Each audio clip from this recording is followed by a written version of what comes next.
The journey of being a spiritually awakened being is a journey that's really about living your authentic self. Now, it is not about being tainted, corrupted, being influenced by outside sources, but recognizing that you are the influence of everything else, right? You are the mechanism, you are the source of all that you are seeing and experiencing. Whereas most times in life, people tend to be influenced by the outside sources, assuming that those outside sources are out of their control. Oftentimes, when we are dealing with the mindset and the indoctrination of religion, that is often what we are taught, is that this is God outside of you, right? This is the universe outside of you. This is the devil outside of you influencing you. And so that creates a picture where you believe that the world is against you, that the universe is against you, right? You don't feel a part of the creation of your experience. But when you're on the spiritual path and you are truly on the journey of becoming awakened, then you recognize that it's quite the opposite. You are the thing that influences everything else that you experience. And so on this journey, you recognize that taking things like resentment, attachment to the past, negative emotions, trauma, things that has happened before, recognizing that those things they don't have to really determine who you are, because those things are not who you are. Just like your thoughts and your emotions are not who you are, they are just expressions and byproducts of who you are. Your experiences are not who you are, right? They are just experiences. They are just things that has happened. You get to define the meaning behind what has happened. You get to gain clarity and understanding as to what has happened, why it's happened, but also you get to decide what the lesson is from what has happened. And that gets to change from moment to moment. So yesterday you could be at an elevated state, right? A more evolved state. You could have looked at a particular experience from a more empowering mindset. But then today, because you are continuing on this journey and you are continuing to evolve, you can look at it at a different way, right? With another elevated point of view, which is higher than the one previously. So your journey is ongoing. So it's not a matter of simply just awakening once and that's it. Awakening is in constant flow.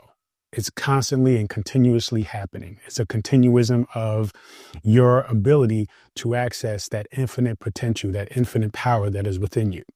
So it's about letting go of the attachments, letting go of the resentment, recognizing that, yes, that happened and it is unfortunate and it wasn't pleasurable, it wasn't ideal, but it was necessary for you to be where you are at this very moment.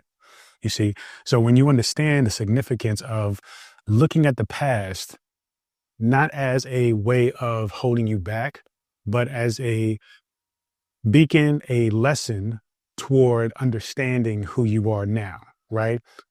Having a mirror in front of you to see, okay, I look at that past situation differently.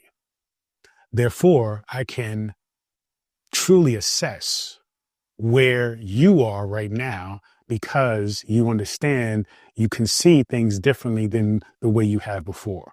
And this is part of your journey of identifying your evolution, identifying your ability to be self-aware and own the fact that you are constantly unfolding. You are constantly developing and growing into your true self.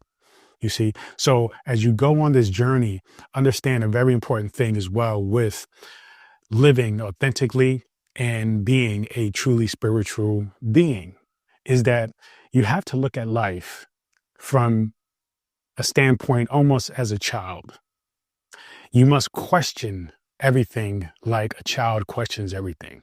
You see, when a child questions things, they don't question it with having to know everything about the question. They don't question something believing that if I get this answer, then it is going to provide me with everything that I want. Everything is not dependent Everything does not weigh upon or is not hanging on that particular information. It is simply a inquiry. It is simply a process of playing, right? Playing this game of life. So the things that you are experiencing now, take it upon yourself to tap into that childlike persona, right? That childlike essence, and simply have fun with the process. Do not feel like you have to know everything and it is a matter of life and death, that you have to put this intensity of urgency, right? Desperation, but rather that you are having fun, because when you're having fun, your vibration elevates to a whole nother frequency. You can know the knowledge, you can know the information, but if you are weighed down with the heaviness of desperate thinking and being like, this is what I need to get, I need to figure this out so I can materialize the life that I want, so I can be happy. When you release yourself of all those things, then you ironically be happy, right? You ironically understand that the essence of the information is not so much in conceptualizing it. It's not so much in understanding it, comprehension of it. It's about feeling it. It's about embodying it. You see, you have to focus on the embodiment of the knowledge. And the embodiment of the knowledge is based on a feeling of gratitude, right? A feeling of appreciation, a feeling of excitement, adventure, right? Positivity, high frequency vibrations. It's not grounded in being upset. It's not grounded in being frustrated. It's not grounded in thinking that the world or other people are out to get you. Because what does that mean? If you are an infinite being, what can other people really do to you? Yes, they can harm your physical body. Yes, they can try to manipulate aspects of your life. But if you are consciously living as a spiritually awakened being, it doesn't matter what they try to do, if that is their intention. It will not phase you. It will not affect you. You have to focus on your reality, your universe, and understand that you are the divine force that influences the experiences that you are creating. And when you understand that, then you recognize your power. And so with that understanding, you can let go of the seriousness of everything. You can let go of having to know the right answer. You can just simply move forward as a child playing, right? Asking questions, being inquisitive, wondering, looking to have adventures and explore. And as you do that, you gain more and more insight. But as long as it's grounded with the positivity and the essence of playfulness, you will absorb more information. You will have gained more knowledge. But if you are rigid, if you are tight, if you are uptight, then though you may read the words, you may have the books, you may watch the content, the videos, you may listen to the audiobooks, but you will not receive it fully.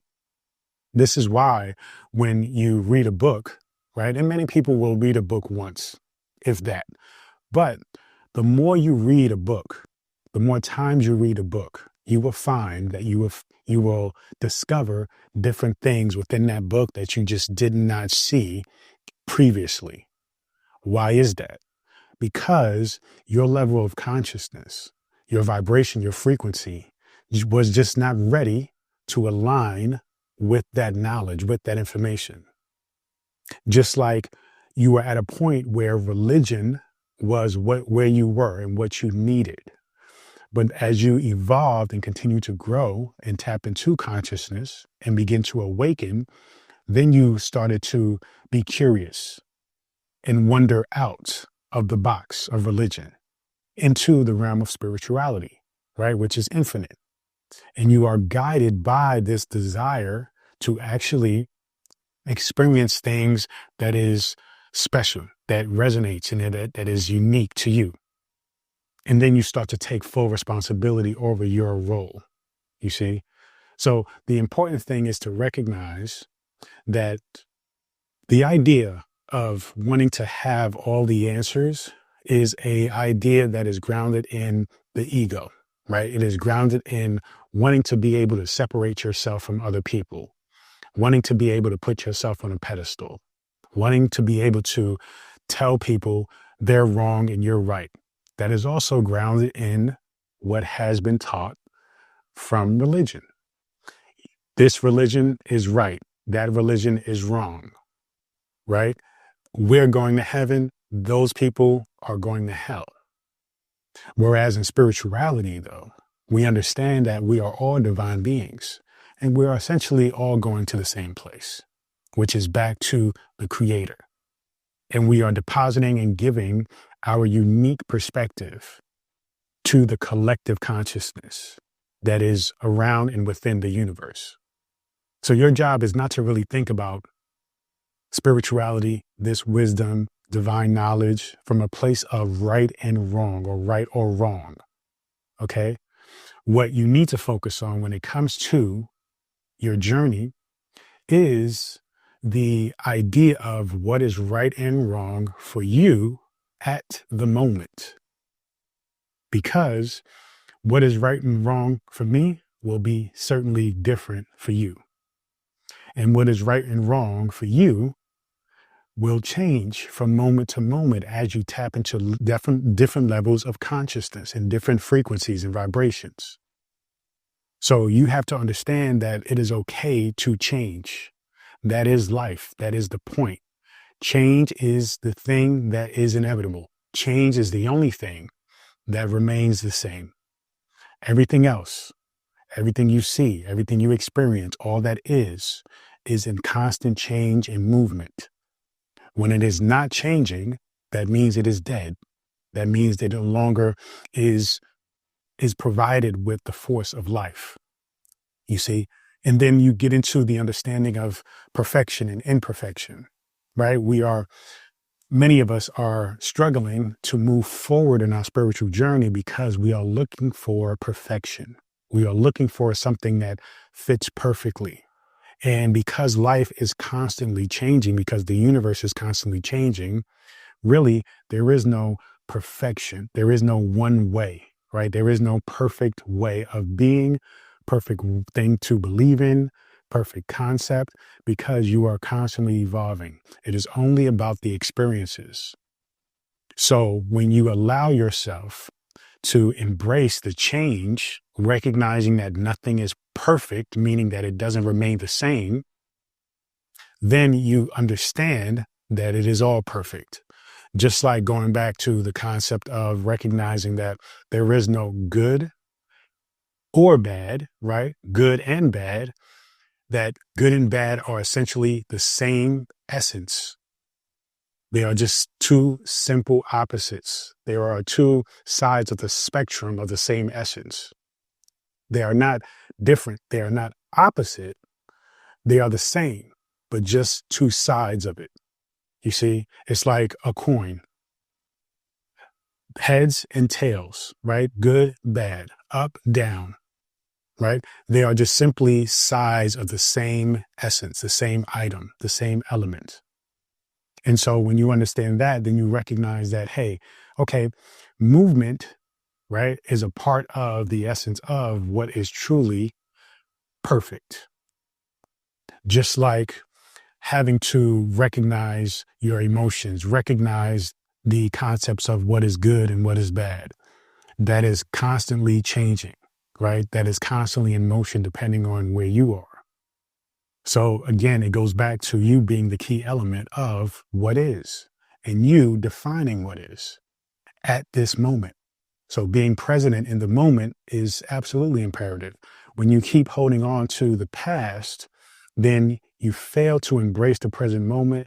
You fail to understand the concept of true perfection, true goodness, right? You are living in a space where you are holding on to something that no longer exists, right? Or you are so worried about the future that you are holding on to something that may not even happen, missing the very essence of the moment. The future only gets created based on the moment. So if you are spending your moment worrying about the future, then you are not creating a future. You are basically simply creating more worry about the future. But if you are focused and dialed in into the moment to create, to follow your curiosity, to follow your passions, right? To move in a way that aligns with your spirit, then you pretty much guarantee a positive and beautiful future because you are focused on the now. So stay focused in the moment. Disregard the concept of right or wrong, especially toward other people. Focus in what feels good to you. Focus in on what your desires are, right? In order for you to live as a spiritually awakened being, right, you must live authentically. It doesn't mean you hold on, right, to concepts. You don't hold on to negative emotions, resentment. It means that you move forward understanding your spirituality, understanding your consciousness, and understanding what it is that you desire. So it is a very proactive point of view, proactive, purposeful, right, idea and intention toward creating that which you desire. Spirituality is about creation. Spirituality is about coming into your reality, your understanding, your unfoldment, your self-realization that you are a creator. Your job is to create. So when you own that and you let go of the past, right? You don't focus too much on the future. You focus on the now. You understand what is right for you, right? What feels good to you, what aligns with your desires. Then you can move forward and productively creating that desire and being your true self. So it's important to, yes, understand the significance of religion and take aspects of everything that's happened in your life in a way that is productive toward the now, the present moment. That is the only good the past has, right? That's the only good that comes of it. You can take the wisdom, right? But it means that you have to be in a space now where you recognize that everything is all good, right? That you are not identifying with the duality of this is good, this is bad, but understanding the complete picture of it is all good. If you identify with oneness, when you identify with the true essence of the universe and divine intelligence and God, right? And your divinity, that it is all good. Once you understand that it is all good, when you look back at the past, you are no longer being trapped by it. You are no longer being burdened by it. It is no longer something you identify with as trauma, right? Or as a bad situation. It is now looked at as tools, as education, as knowledge, as wisdom to support you in the current moment to be who you are, right? To be that creative force, to be that person that actually aligns with the desire that you wish for, that you want to have, that you want to create.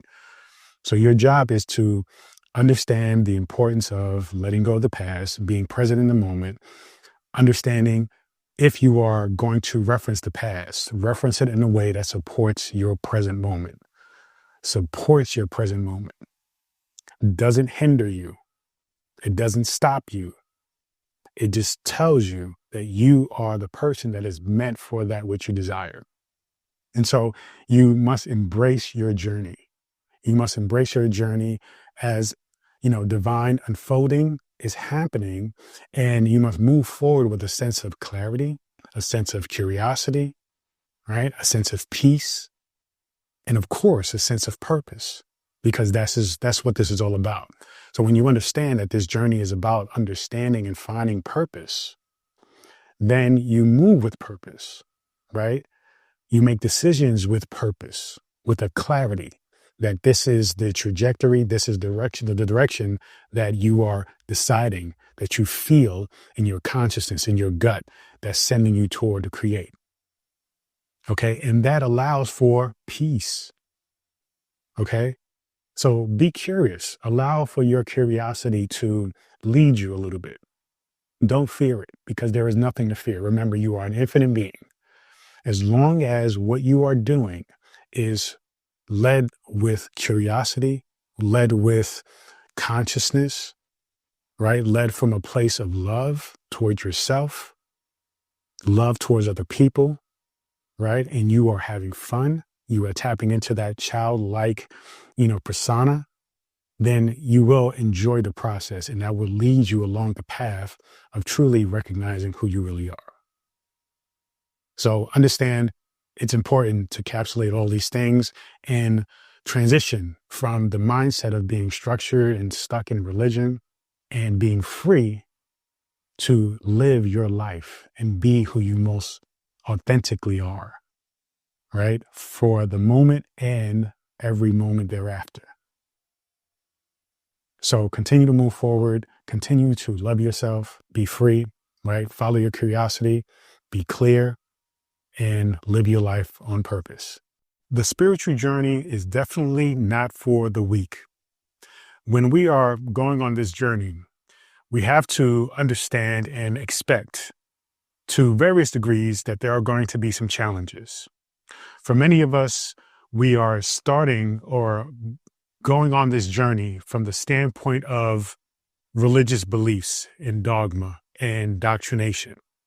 And as you begin to blossom and unfold your spirituality, you begin to start to question concepts of religion, belief systems, and just start to really ask yourself, do these belief systems that was handed down to you, do they actually resonate with you?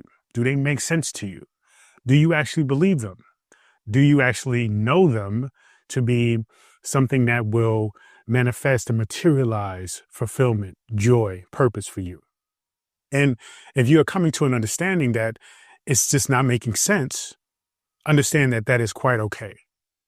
That is one of the biggest challenges we often face along the spiritual journey, trying to process and understand, comprehend the belief systems from our parents, our guides, when we were children and we were, being raised, what they taught us, what they believed, and coming into our own understanding. And so as you come into your own understanding, it's important that you get through that first hurdle of recognizing that their beliefs doesn't necessarily have to be yours.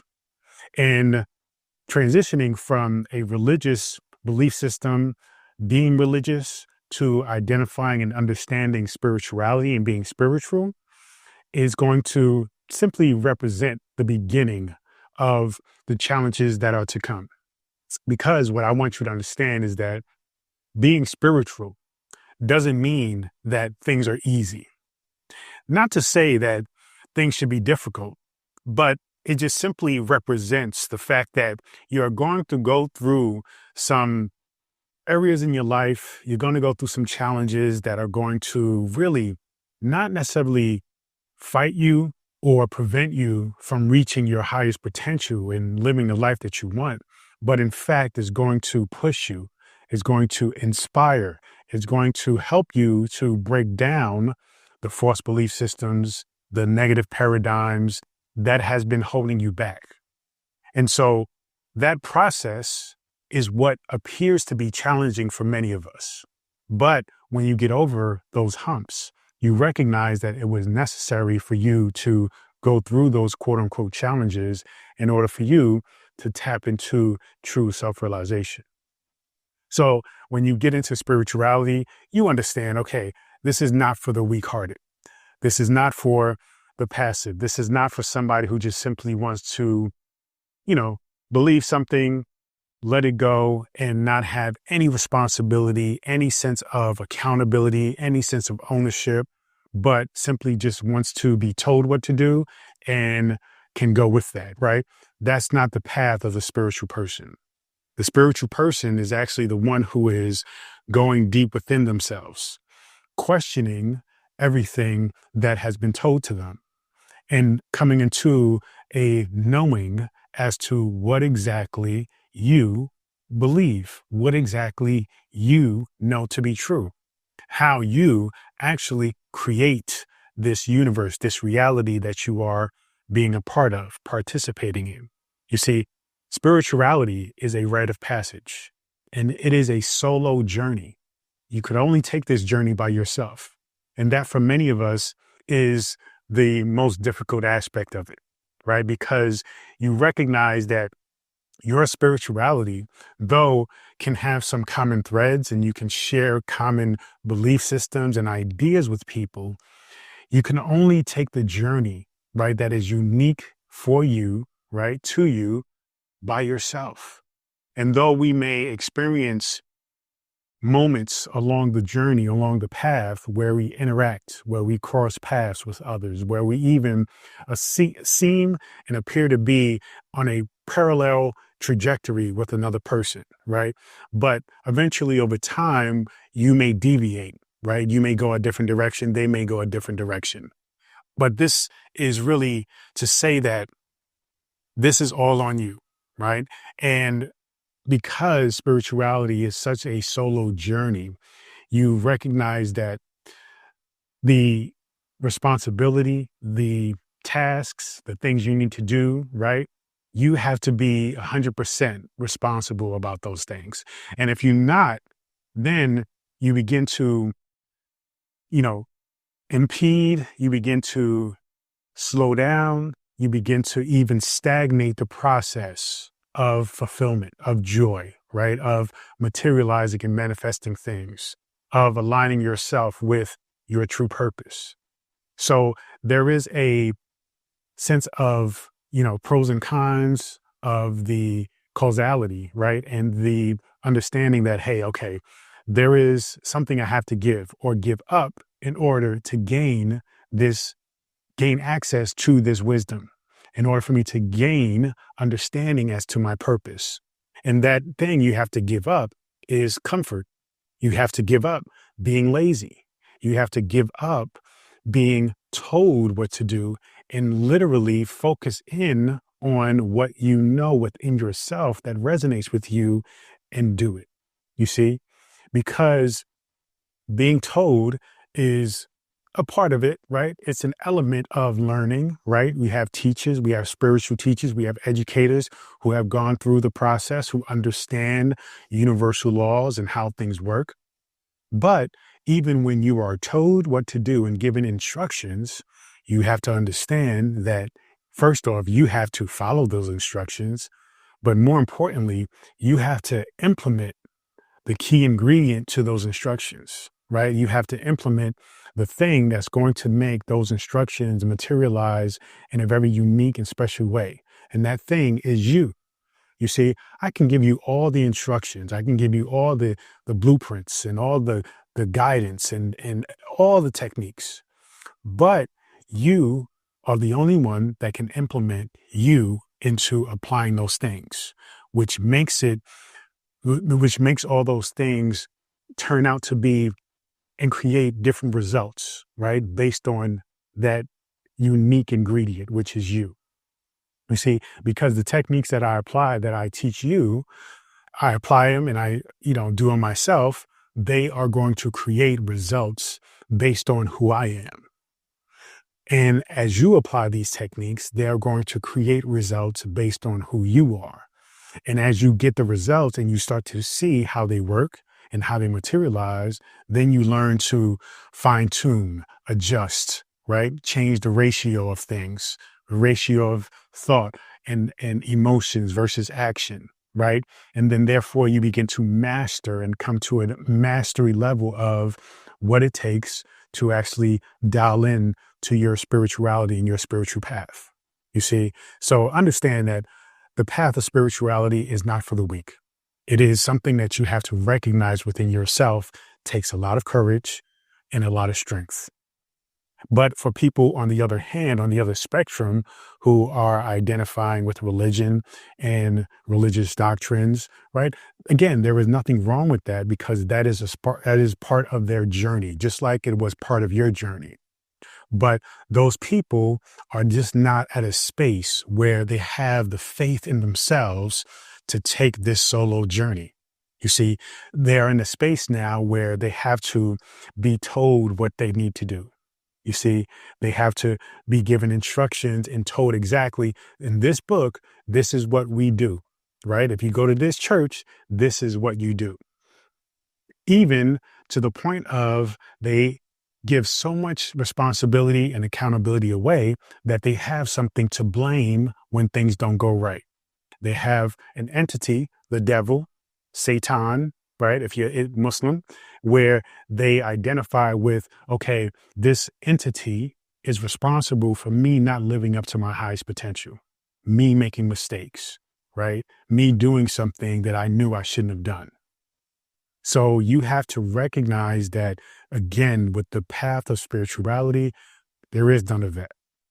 Okay. Yes, we get into things like demons and negative energy and vibrations and being around toxic people and emotional and energy vampires, things of that nature. But ultimately, it's all still your responsibility. So you have to understand that the religious contexts of needing to be told what to do, needing to blame something, needing to even acknowledge something separate from you, thanking it for something you have done, right? Their understanding and their belief system around God is that God did this, but it doesn't give them the opportunity to own the fact that they did it, that God within them did it, rather than looking at something far away from them, right, that is not connected with them, doing it for them. You see how is a difference. Whereas in spirituality, you understand that, yes, you did it. Yes, God did it. But the God within you is what did it, not God separate from you, someplace far away, looking down upon us, judging us. You see the difference? So spirituality is taking ownership. Spirituality is recognizing the oneness, you see?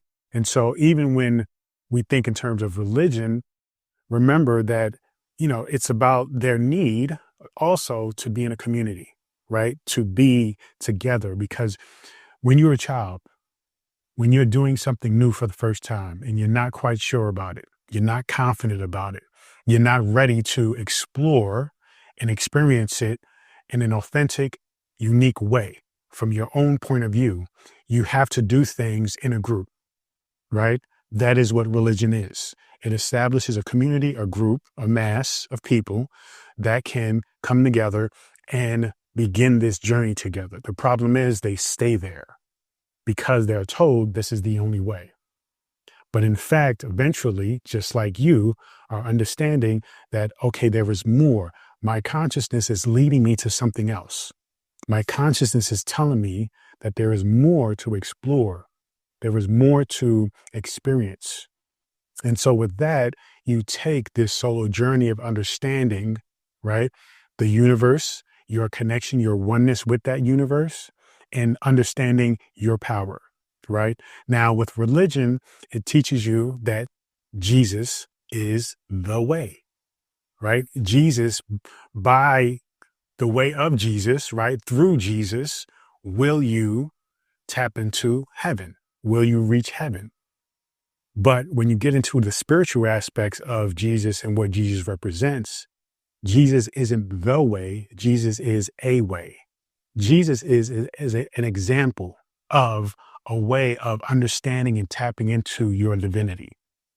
And if you are somebody who really is still identifying religiously, recognize that when it comes to looking at Jesus from the standpoint of Jesus is the only way, right? And it's only through Jesus, through Jesus, by which you connect with God, right? By which you enter heaven, by which you are forgiven for your sins. You understand that, okay, there is a idea that this all knowing, all encompassing, all present, right, entity we call God, why is it that God needs a middleman, right? It is because that's just simply the indoctrination of religion. That is where, in an example of how religion has been used to manipulate people. Now, I don't believe religion as a whole, when you get into the doctrinations and the books and the texts, I don't believe that that's what its main objective was. But I believe that is what has become for many people. but you have to go deeper into the superficial layers of it in order for you to gain the wisdom. You see, Jesus was the Son of God. You are the son or daughter of God. You see, so you are no different than Jesus. Jesus was able to tap into the 12 characteristics that allowed him to reach that God consciousness, that Christ consciousness. You see, the 12 characteristics are represented in as the 12 disciples. But you have to recognize that this is something you have the ability, the capability of achieving. It's just simply recognizing that Jesus is a way, but you are also a way when you are dialed in and tapped into, right, your Christ consciousness, or when you are along the journey of tapping into that, reaching that state. So you have to understand that Jesus is a way. Jesus is not the way, and definitely not the gateway. You are a way. You are your way. You are the way. You see, now you are not the way for me, right? You are the way for yourself. So you take ownership of your journey, your experience, which is everything that is, because you can only experience everything from your perspective, from your consciousness. You see, you cannot speak for me. I cannot speak for you, right? I cannot be you. I cannot look and see things from your perspective and from your consciousness. I can only experience it from my consciousness. So that you begin to understand that it is an individual experience that only the beholder of the experience can dictate, can add meaning to, can take the journey on. You see? So recognizing that spirituality is about figuring it out, whereas religion is about being told, okay, this is what it is. Spirituality is a journey of one exploring the terrain all alone, figuring it out, mastering oneself, accountability, responsibility, and ownership. That ultimately leads to your power as a divine and infinite being. So once you start to recognize and understand this concept of challenges is one really of enlightenment. And when I say enlightenment, what I'm talking about is exposing all aspects of yourself. Many times when people are, identifying with such things as religion and they're being told what to do and they follow a particular set of rules that don't really resonate with themselves, they are often hiding. They are hiding their true self, their essence from themselves and from the world. Whereas on the spiritual journey, you seek to expose everything. You are a truth seeker. So you are looking for everything. You're looking for the truth, right?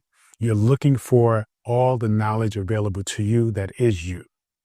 And so now you are going to bring light to everything.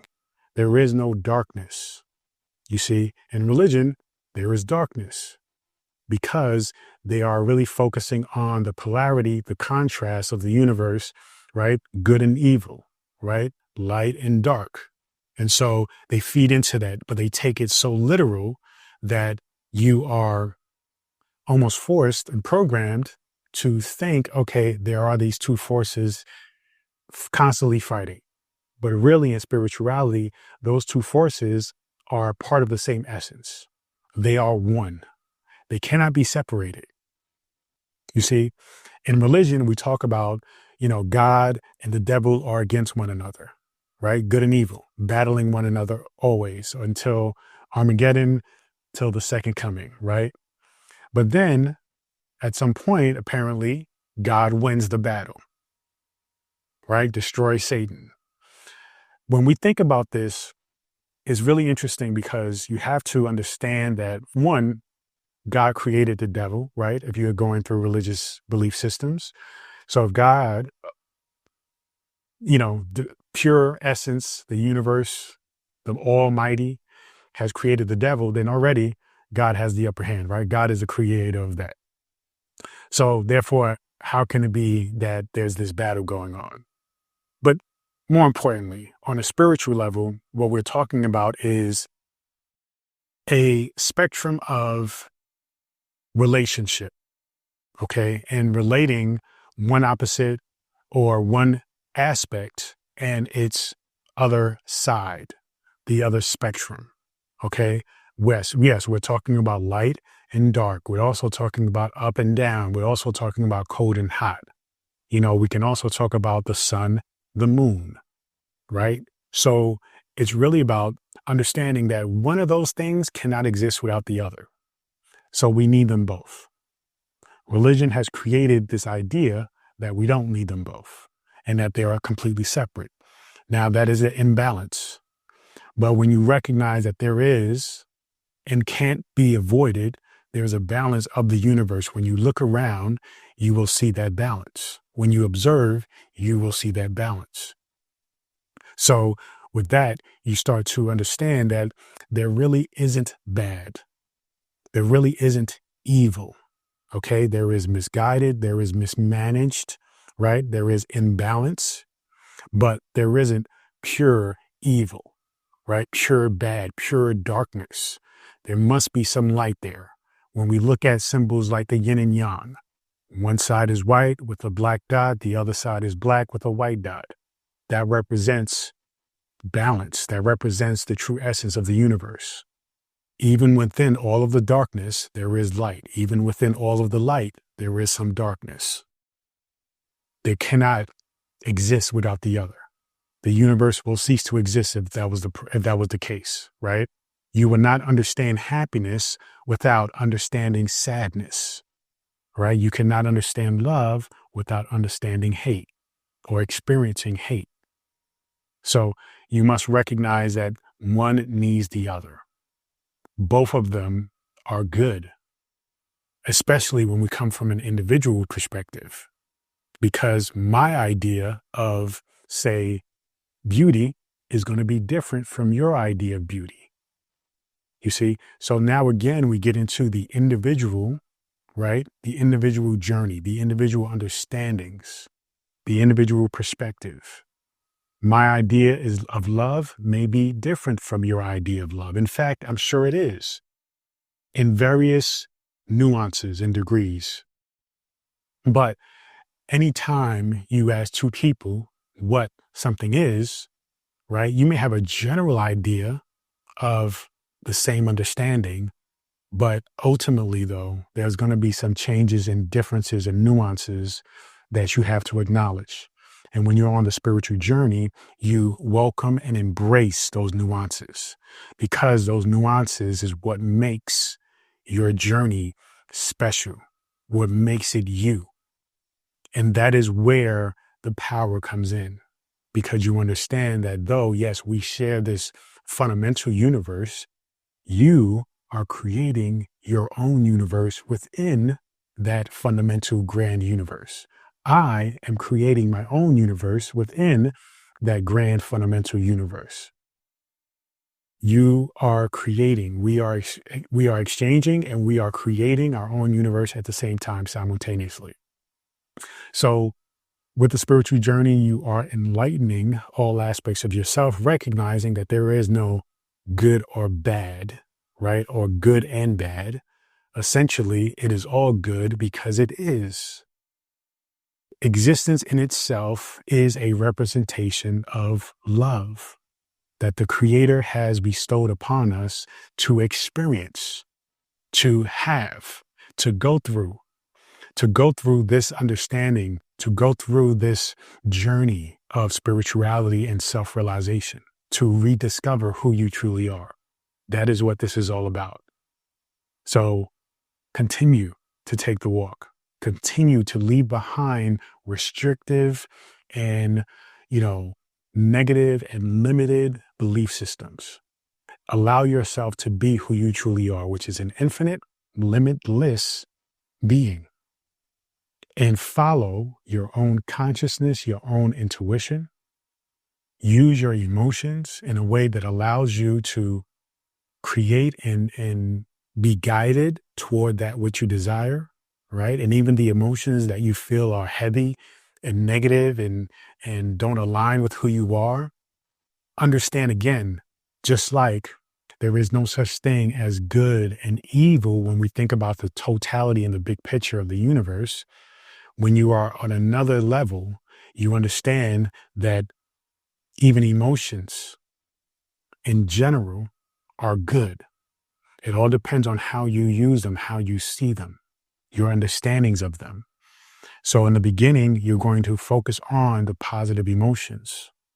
But later on, as you progress, you recognize that even the negative emotions give you power and insight, right? And it helps you to learn eventually over time how to transmute the negative emotions into positive, because we always want to feel good. But that doesn't negate the fact that, or that doesn't say we should ignore and avoid negative emotions altogether and that it is wrong to have them. That's not the case. It is okay to feel the negative emotions. It is what you do with them that matters. So if you can take those negative emotions, transmute them in something that's going to provide clarity, right? That's going to provide you with a sense of understanding as to why you're feeling these emotions, where they come from, and lead you toward the positive emotions. That is what the whole process is about. So recognize that challenges really are not there to stop you. They're not there to hinder your progress. They are there to support. They are there to enlighten, to bring awareness to all aspects of who you are. We find that on the spiritual journey, there are many ways, many paths to the same realization. There are many ways to fundamentally come to the same destination, which is personal fulfillment. And what I like to say is coming into the self-realization as to who you are, which is the creator of your reality, the creator of your universe.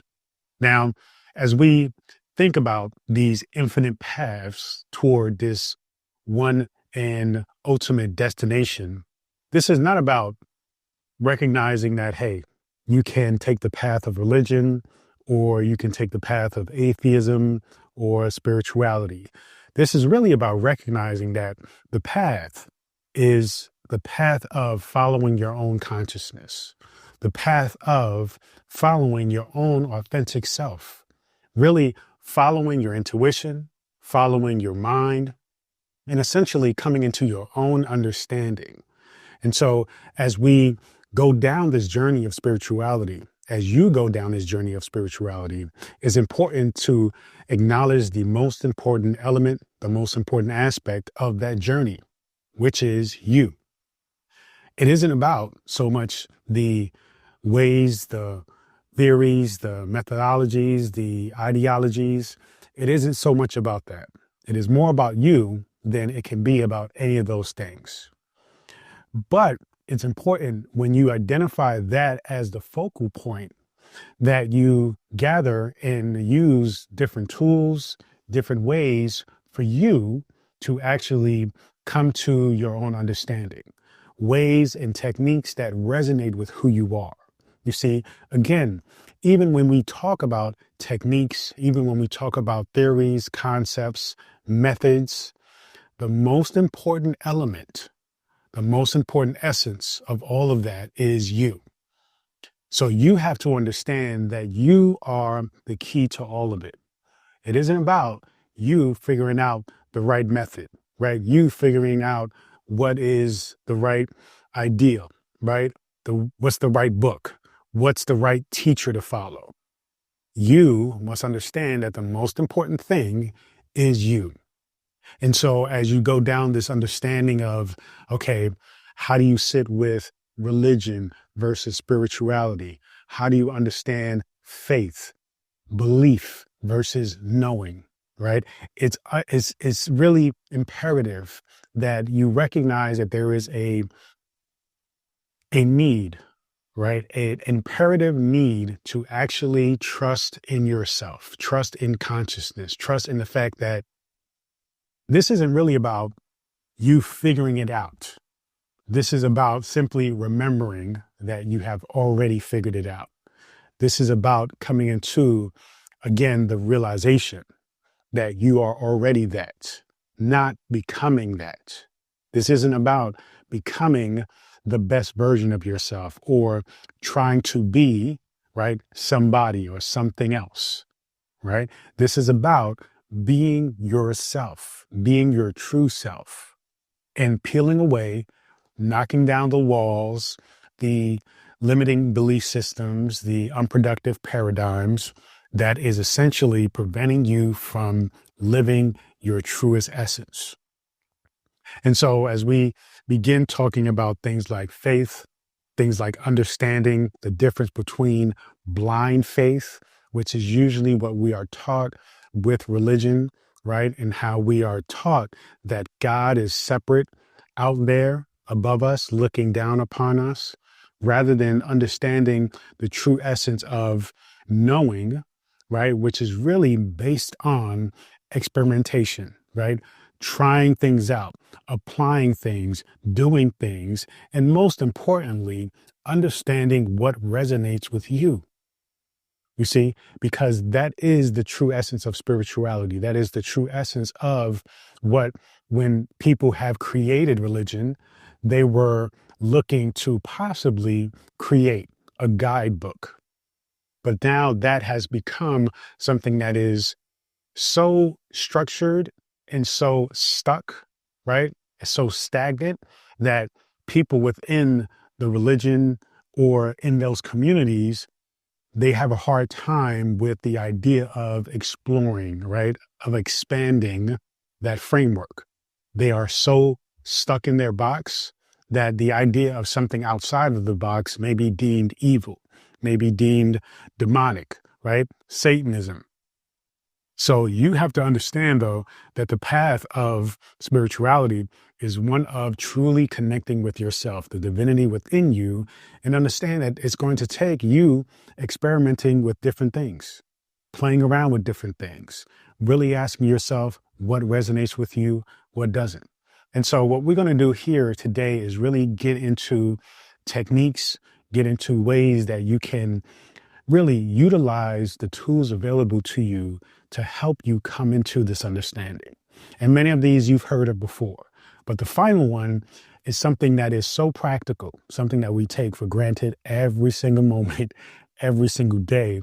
And I want to help you to gain more insight and perspective as to why this particular aspect of your human experience is such an important tool for you to continue to recognize, contemplate, think about, and utilize when it comes to you actually understanding your purpose, understanding how to create the things you desire, and how to come into your own realization, you see?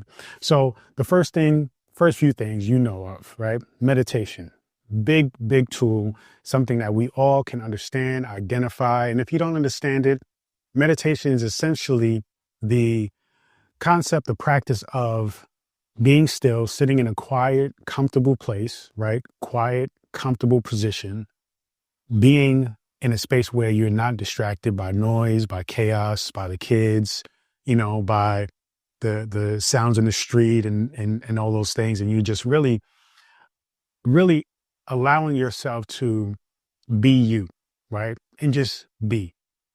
And the true essence of meditation is about allowing your thoughts to happen. Most people think it's about simply not having any thoughts, but that's not the case. It is simply about allowing the thoughts to happen and you simply observing those thoughts. So what it is doing is essentially creating a space between you and your thoughts. So that way you understand you are not your thoughts. Your thoughts are just simply things that happen. They are a byproduct of you. They come from you. They are an expression of you, but they are not you, right? You are able to witness the thoughts, witness the emotions, witness the feeling in your body that you're having when you're sitting in that position. That is the practice of meditation. And when you continue to practice that meditation, you continue to understand, right? When things happen in life, when you're not in a place where it is quiet and tranquil and still, right? Such as when you are practicing meditation, but in practical in real life, when you are in that space, in that environment, because you have practiced meditation on a consistent basis, you then are able to, again, separate yourself from the experience that you're having. Excuse me. You're separating yourself from the feelings that you're having, from being triggered, from the person who is annoying you. And you're recognizing that you are not those feelings, you are not those thoughts. And therefore, you can properly put yourself in a place where you can productively act or react according to your desire, rather than simply just going off, right? Reacting, not having or giving yourself a moment or an opportunity to really consider, well, if you act this way, this is going to be the result, or this is going to be the consequence. So meditation is a powerful tool toward not only dealing with conflict, but also dealing with fears, dealing with changing habits, right? Changing a habit of being somebody who is often shy, recognizing that you are not shy, right? That isn't who you are. That is just simply a pattern that you have, right? And so now that you want to change it because you want to do things different, you want to sing, you want to perform, you want to speak, whatever it is, you want to get in front of an audience because you recognize when it comes to your purpose, whatever that is one of the best ways to do it, right? To align with your purpose is to get in front of people.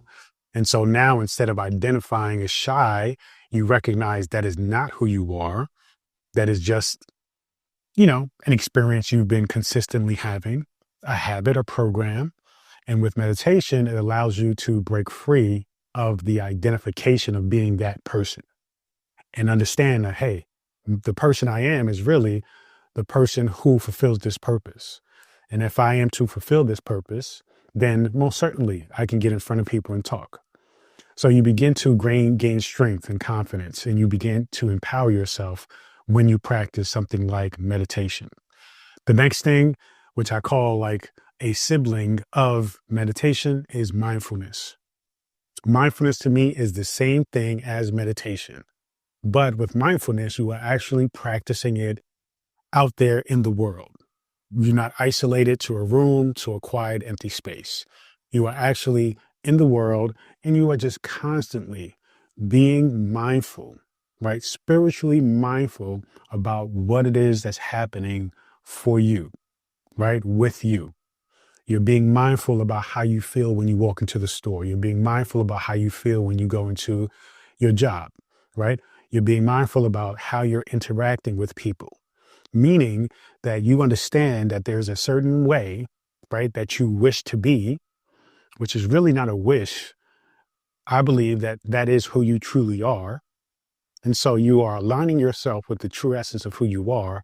And so because you understand what that looks like, what that feels like, mindfulness is the practice of making sure that your actions, your statements, your emotions are constantly aligned with that way of being.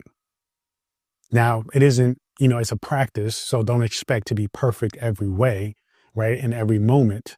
But understand that mindfulness is, again, observing what is going on for you, observing your thoughts, your emotions, your feelings, and then moving from the standpoint of being who you know yourself to truly be and respond or react accordingly.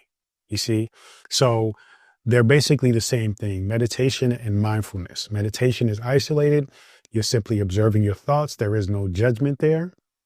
Mindfulness, there's a bit of analyzing and making a decision that aligns with who you know yourself to be. Or you may understand it as who you want to be. You see? So there is a bit of judgment. There's a bit of coming to conclusions and solutions as to what you need to do and what works for you and what doesn't work for you in alignment with who you want or what you want, you see, or what you desire. So your job is to essentially move with a sense of, okay, something's going to come at me. If something does, most times we can predict certain things, right? You can predict the person at your job that annoys you. So when you go into work, be prepared. Even change the perspective or the point of view, right, that you have about that person. You see, and that will shift you in a way that allows you to align better with who you truly are. And then another thing is self-reflection. That's something we don't do often. And when we do self-reflection, is usually in the form of judgment, shame, or regret. But we don't want to do that because that is unproductive. That doesn't create more energy, doesn't create positive emotions that allows you to move forward in confidence that whatever you desire is yours for the taking, right? So when you criticize and you are shameful and you feel guilty, you have to recognize that, right?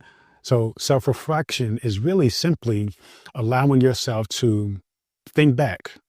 And if you feel like a certain situation, a certain interaction with a person wasn't quite to your liking, it wasn't quite in alignment with who you desire or who you know yourself to be, then you can just simply monitor that, watch it, just kind of pay attention and say, okay, this is what I said, this is what I did, this is what I can say next time, right? This is what I can do next time that will allow me to feel a sense of pride in who I am, feel empowered, feel, a sense of love for myself, right? And thus align myself and get closer to the essence of who I truly am.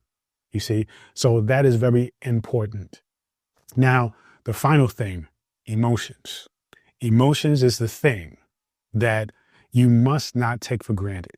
We often discourage feeling emotional. We often think emotions are associated with weakness, but listen, emotions are the thing that is going to connect you with your higher self. Emotions is the most important and most powerful tool that allows you to come into understanding as to your process, right? When it comes to dealing with your thoughts and emotions. You see, like all these things that I listed out, they're all different types of processes, right? And there are many kinds. There's also grounding, there's body scans, there's crystals, there's Reiki, there's massage, there's all types of different techniques to allow you to connect with that divinity within you, with that power within you. And you can even create your own, right, process. It doesn't have to be something that is taught to you or mentioned to you by somebody else.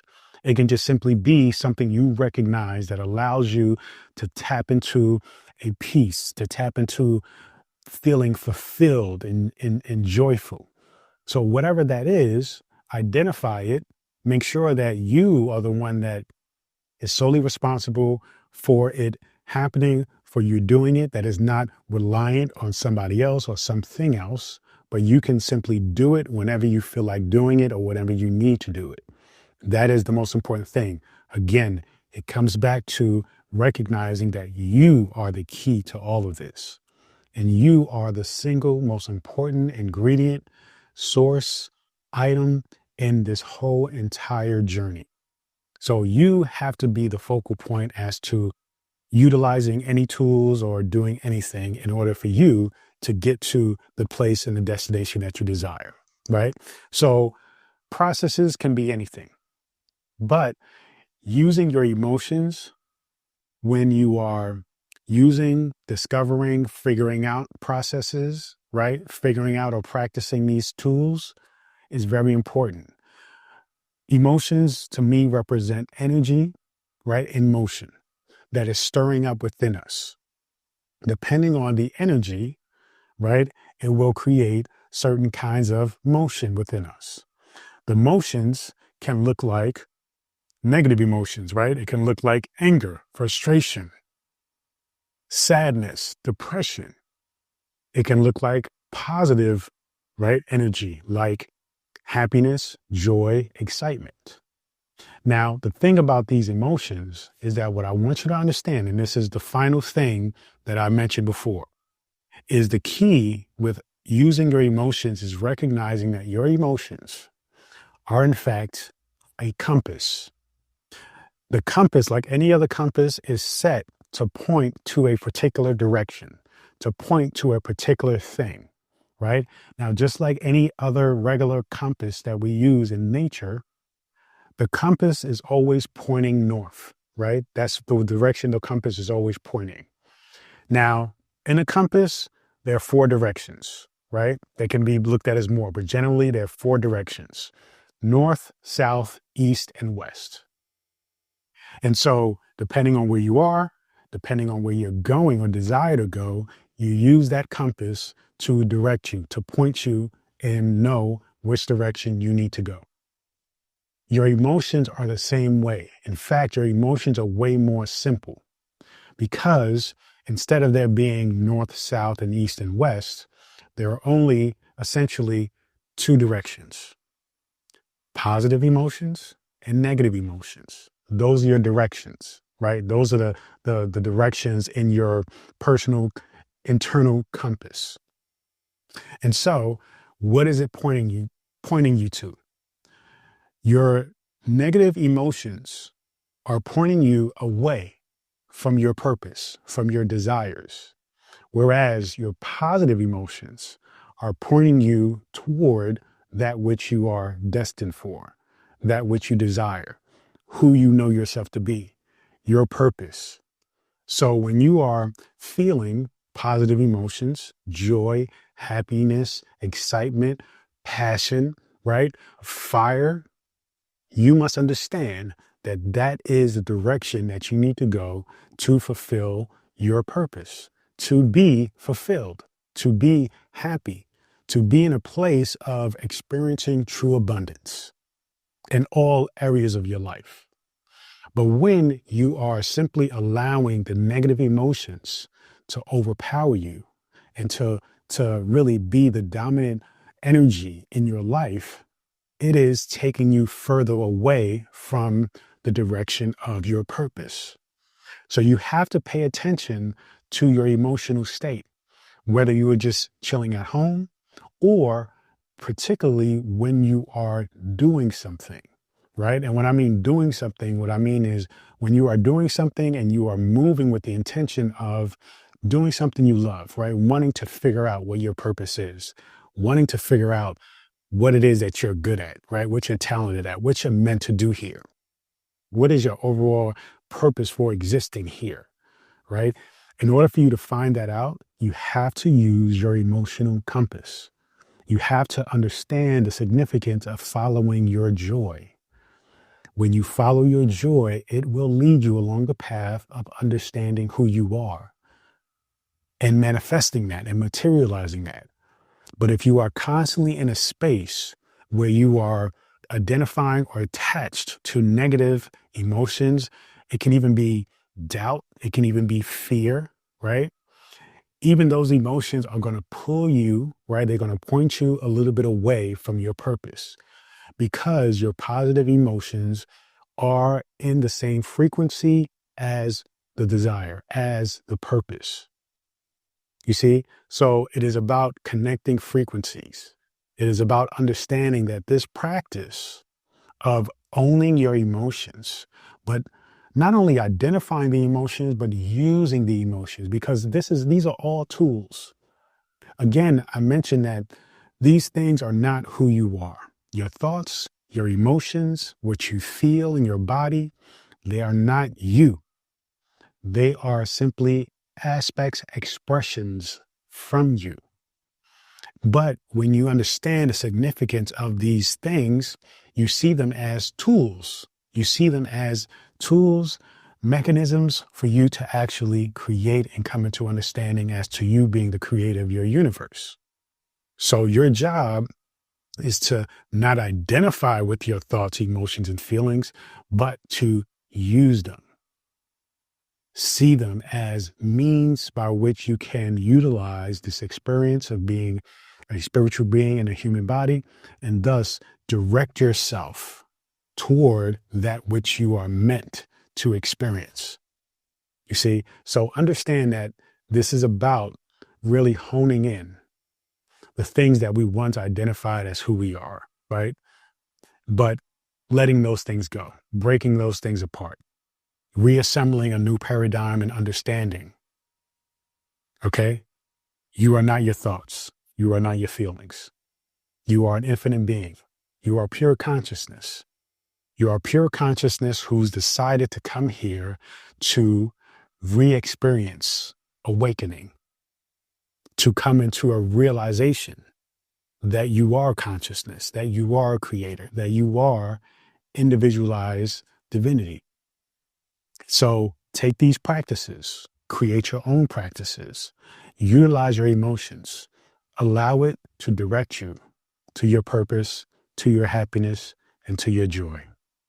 The topic of faith is a very important topic because we're talking about having a deep connection with a power that is going to support you and allow you to essentially gain the insights, the wisdom, the experiences that is going to ultimately lead to your fulfillment. And that can look like practicing manifestation, right? Practicing meditation, practicing finding a deeper connection with that which we call God, infinite spirit, divinity, source, right? The universe. But it's important for you to understand that when it comes to faith, it comes down to essentially understanding different meanings and terminologies that will basically support you, because a lot of times the topic of faith can be convoluted, right? It can be complicated by different phrases and words that we often use when we are dealing with religion to spirituality. And those words can be belief or believing versus to know or knowing, right? And so let's get into understanding what those two terms mean. Now, from my observation and from my learnings and knowledge and wisdom that I have gained over the years, it has been a revelation to me to come to the understanding that though believing in something has great, immense power in you living your life a certain way, thus materializing certain results, it is still a essence of the belief or believing in something that lacks true conviction, right? True understanding, true knowing that whatever you believe in actually is and will materialize, right? That it actually is a fundamental or universal truth. Usually when you believe in something, it is because you have not directly experienced it yet, right? You believe it. You believe when you die, you go to heaven, or some people go to hell, but you haven't experienced it yet, right? You believe that God is somewhere, right? Especially if you're coming from a very religious background, you believe God is out there somewhere looking down on us, judging us. That is a belief, but you have never actually experienced God actually doing that. You have never seen God actually do that, right? It's a belief system that was handed down to you through generations and through indoctrinations and things of that nature. Now, it doesn't mean that this belief is wrong, doesn't mean that it's not valid, but you have to come to an understanding that when it comes to faith, there is a difference between believing in something and absolutely knowing something. Because when you know something, you know it because you have experienced it. It is a reality to you. It is something that you have evidence of, right? You have proof in a sense that you have seen it with your very own essence, right? Not your eyes, because we're talking about spirituality. So we're not talking about necessarily physically seeing it with your eyes. We're talking about experiencing it, seeing it with your spirit, with your consciousness, actually materializing and actually witnessing it. You see? So that ultimately is the breakdown, the difference between believing in something and knowing something, right? So when you think about faith, ask yourself when you speak in terms of whether it be a religious belief or a spiritual belief or understanding, where does your faith lie? Does it lie in you essentially learning, right? Going through the process, believing in it because it resonates with you. And then finally, it comes to a point where you actually materialize a result, right? Then you get into a different kind, another level of faith, which is knowing. And that is where, you are confirmed, right? That is where you are validated in your, what resonated with you, what allowed you to push forward in this quest, in this journey, you see? And so that is all grounded in the very essence of who you are, your consciousness. Now, what I want you to understand is that consciousness is who you are. It is your awareness. It is your ability to recognize that you exist, right? It's not simply just existing. It's not simply just being aware of things around you, but it is going further than that in being aware that you are aware. You see, like animals are aware of their surroundings, but do you think that they spend time and contemplate different ideas, thoughts? Do you think they take time to meditate or just wonder? Right? They don't. They pretty much function in a realm of instinct and being stimulated and responsiveness. Whereas our ability as human beings, or I should say spiritual beings living a human experience, is that we can witness ourselves having experiences. This is the benefit of manifestation, the benefit of meditation. And that with meditation, you are in the practice of consciously observing yourself, right? Being aware that you are aware, being a witness to your thoughts, your feelings, your emotions. You see, but understand that consciousness is that which is a spark, right? A individual expression of what I call grand consciousness, which you may even call God or the universe, right? Or the source, infinite intelligence. Now, consciousness, the very nature of consciousness is to experience. Now, you may ask yourself or ask me, well, what is it that I'm here to experience? Well, it is up to you. Each individual is unique and special.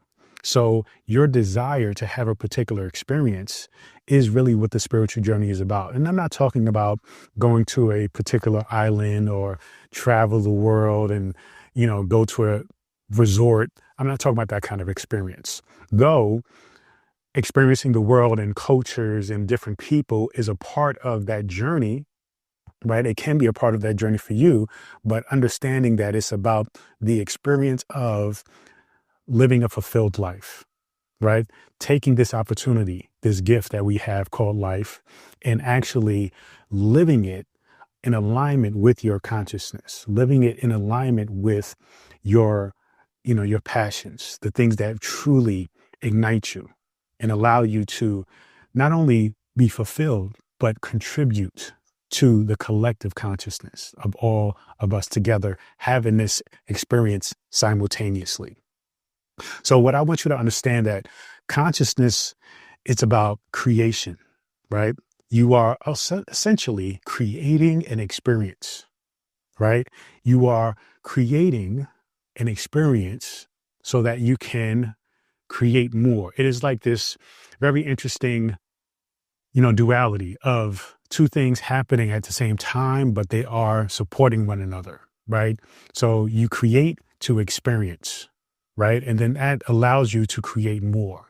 So it allows you to continue to compound this essential essence or this thing called life and expedite the process of truly living in a place that is fulfilled, joyful, and leading you to the understanding that you are the creator. Now, yes, I get it. You're not the creator of me. You're not the creator of this solar system, right? That may be a thing that came up for you when I said you are a creator. You are the creator. But understand you are the creator of your reality. You are the creator of your thoughts. You are the creator of your experiences, your biases, your thoughts, your emotions, right? Your thoughts about me, right? You may not have created me, but your idea of me is your creation. You see? So it goes very, very deep. But what I want you to understand that when it comes to faith, it is really about recognizing the power of your consciousness and the ability to essentially create whatever it is that you desire. It goes beyond just simply tapping into the ability.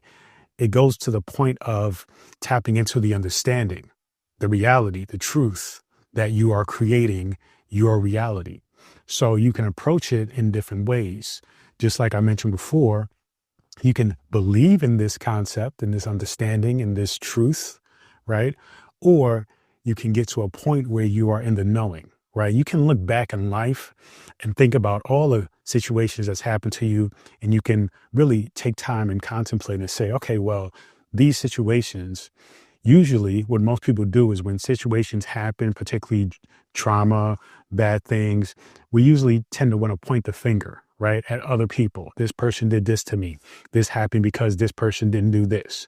But really, it's understanding the ability that you have to create your reality and understand that your role in all of that which has happened, whether you enjoyed it, whether you liked it or not, your role is the key to all of it. And it isn't about taking blame, right, for all the things that has happened in your life. It's about taking ownership of what will happen and recognizing that it is your power, it is your responsibility to be mindful and move in a certain way that allows you to take true power over your life and thus create the life that you want. So faith is essentially different when you're coming from a religious background, right? Because faith encompasses basically allowing yourself to believe that there is another entity in charge of what happens in your life, right? But that's not really what aligns with your truth, because you are the creator of your reality, right? Yes, there is an ultimate creator, but the creator isn't really interested in, what's good or bad, right? What is positive or negative. It doesn't really get caught up in good or evil, even because it is the creator of good and evil, right? Good and evil is really a perspective of the beholder who is witnessing that particular event or person, right? It's a matter of your perspective that defines when something is good or evil. But the creator is neutral. And neutrality really means love. It means acceptance of all things. It is your responsibility as a conscious being, the conscious being responsible for your own reality, to then take that accountability, right? Move forward with the gratitude of recognizing that this is all good. It is all good. And then allowing yourself to be led by that which you desire, right? Thus creating a reality of positivity, hiring and increasing your frequency. So that way it is high, it is gravitating, you are attracting all the beautiful things that you think about, that you feel, that you desire, right? So you understand that from a spiritual perspective, faith isn't something that we project outside or separate from us. Faith is recognizing our own power, right? And so when you really get into recognizing your own power, then it no longer becomes the faith in which you believe something, but understanding and identifying the fact that now faith is knowing, because throughout your entire life, you have been creating this whole entire life. You have been shaping, molding your experiences. So as you recognize this connection between the external aspect of faith, which usually relates to religion, and thinking that something outside of you is in control of everything, versus recognizing that faith from a spiritual standpoint is dealing with the internal, right? And that all things are a part and one with you. You see? So understand that religion is something that is more external, right? It is something that is more generalized. And this is not really about seeing things from a perspective of good or bad, evil and good. Is not even like that, right? Because remember what I said, all things are good. This is about your journey. So when you think about the journey and when you come to the completion of your journey, you look back and recognize that every aspect, every step of the way was necessary. So this is not about looking at religion as if it was something that you wish you didn't experience, because had you not experienced it, then you probably wouldn't be at this moment in your life. So what we are doing is, though, recognizing the spectrum of the spiritual journey, coming from a place of identifying with religion, right? And then understanding the structure of religion, understanding that religion is an exterior, right, generalized concept where right, a community of people can come to a generalized understanding of what they should do or can do to get closer to God. And that idea, that concept of God is something that is separate from them. Whereas on the other side of the spectrum, you have spirituality, where you are now focused internally. And you understand that this journey is not a community or as a group, right? Usually called mass, but spirituality is a journey of the individual. It is about your individuality. And now you are focused in on recognizing the oneness of all things, right? The God within you, God consciousness, recognizing that you are the creator of this reality that you are living in, that you are experiencing. You are the creator of your universe, right? You are not separate from the creator. You are an individual expression of the creator. You are connected, one with the creator. The creator is a part of you. It isn't separate from you. So it's a whole different perspective, or rather, really, spectrum. It's the opposite spectrum. So keep in mind, again, religion is external. It deals in generalizations. It deals with a mass, right? A large group of people, and it is very generic. But when you are evolving past that and you have questions and you have the desire to seek more, then you are going along the path of the spectrum toward the other side, where you are now experiencing true spirituality, where you are experiencing individuality, and you are experiencing oneness with that essence, with that consciousness that is all things. You see, spirituality is your path. Religion is a group of people path, even though, again, in religion, there is no two Christians that are the same. There are no two Muslims that are the same, no two Buddhists that are the same. Everybody is always on the spiritual journey. They just may not identify it as so. They may only identify themselves as being religious, being this or being that. But in essence, it is just simply a phase of the journey. And when you are consciously along this journey, you then can understand, okay, religion is this, but spirituality is so much more. And it allows you to be yourself, follow your own path, and understand that it is customized for you, right? Because this is ultimately your experience. This is your reality, your creation. You see, you are the creator of this universe, of this reality.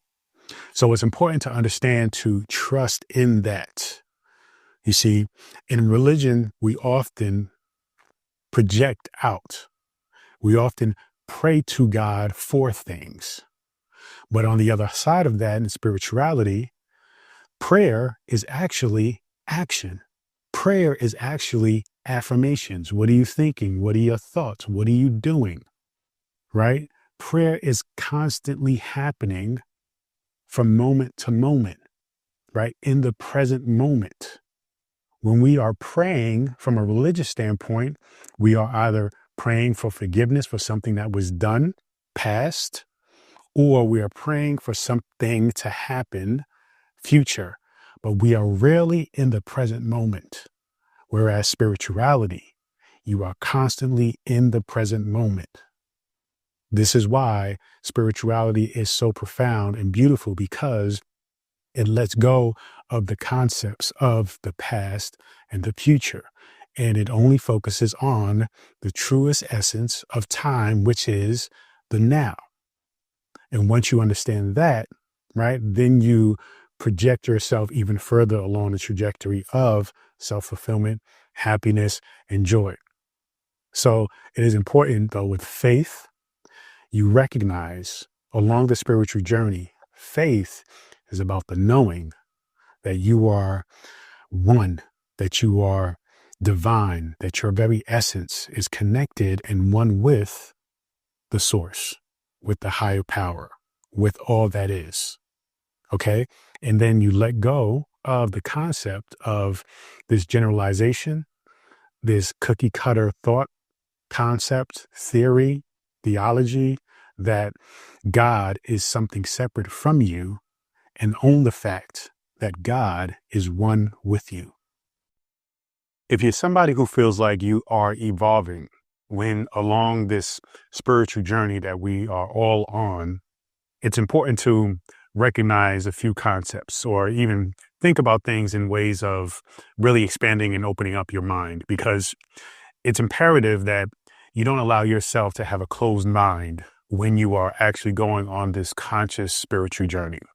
So whether you're somebody who is identifying with a particular religion or belief system, or you are stepping outside of that belief system and you are inquiring or you are questioning just really what it is that you are taught, what it is that you are accepted, you are questioning those things, you are even challenging those things, understand that it is okay, right? It is acceptable to do so, because when you are consciously asking questions about belief systems that were instilled upon you, where you haven't asked those questions before because you just simply accepted them as if they were right fact or entire truths, when in fact they are one person's truth that was instilled and projected upon you, it's okay to question that, because that means that's a true indicator that you are on or beginning to take on this spiritual journey in a way that really resonates with who you truly are.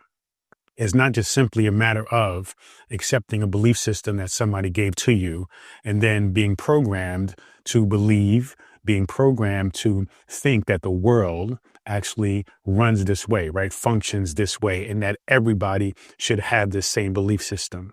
When you start to question, then you start to really understand that there is something unique about you and how you relate to this particular belief system.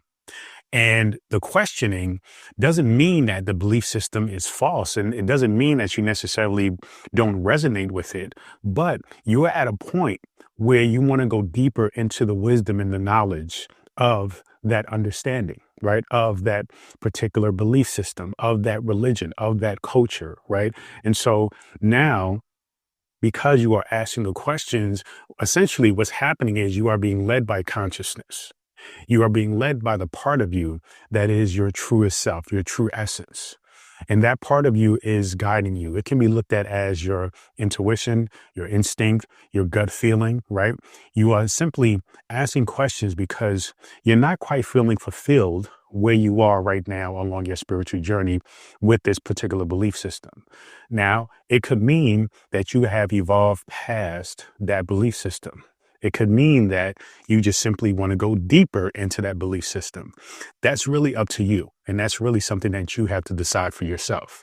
So when talking about being spiritual and maybe perhaps not religious, or understanding that there was a spiritual component that you've been missing within your religious belief system, it's very imperative that you take and allow for this questioning, for this inquiry, right? For this deep dive into the belief systems that were instilled in you.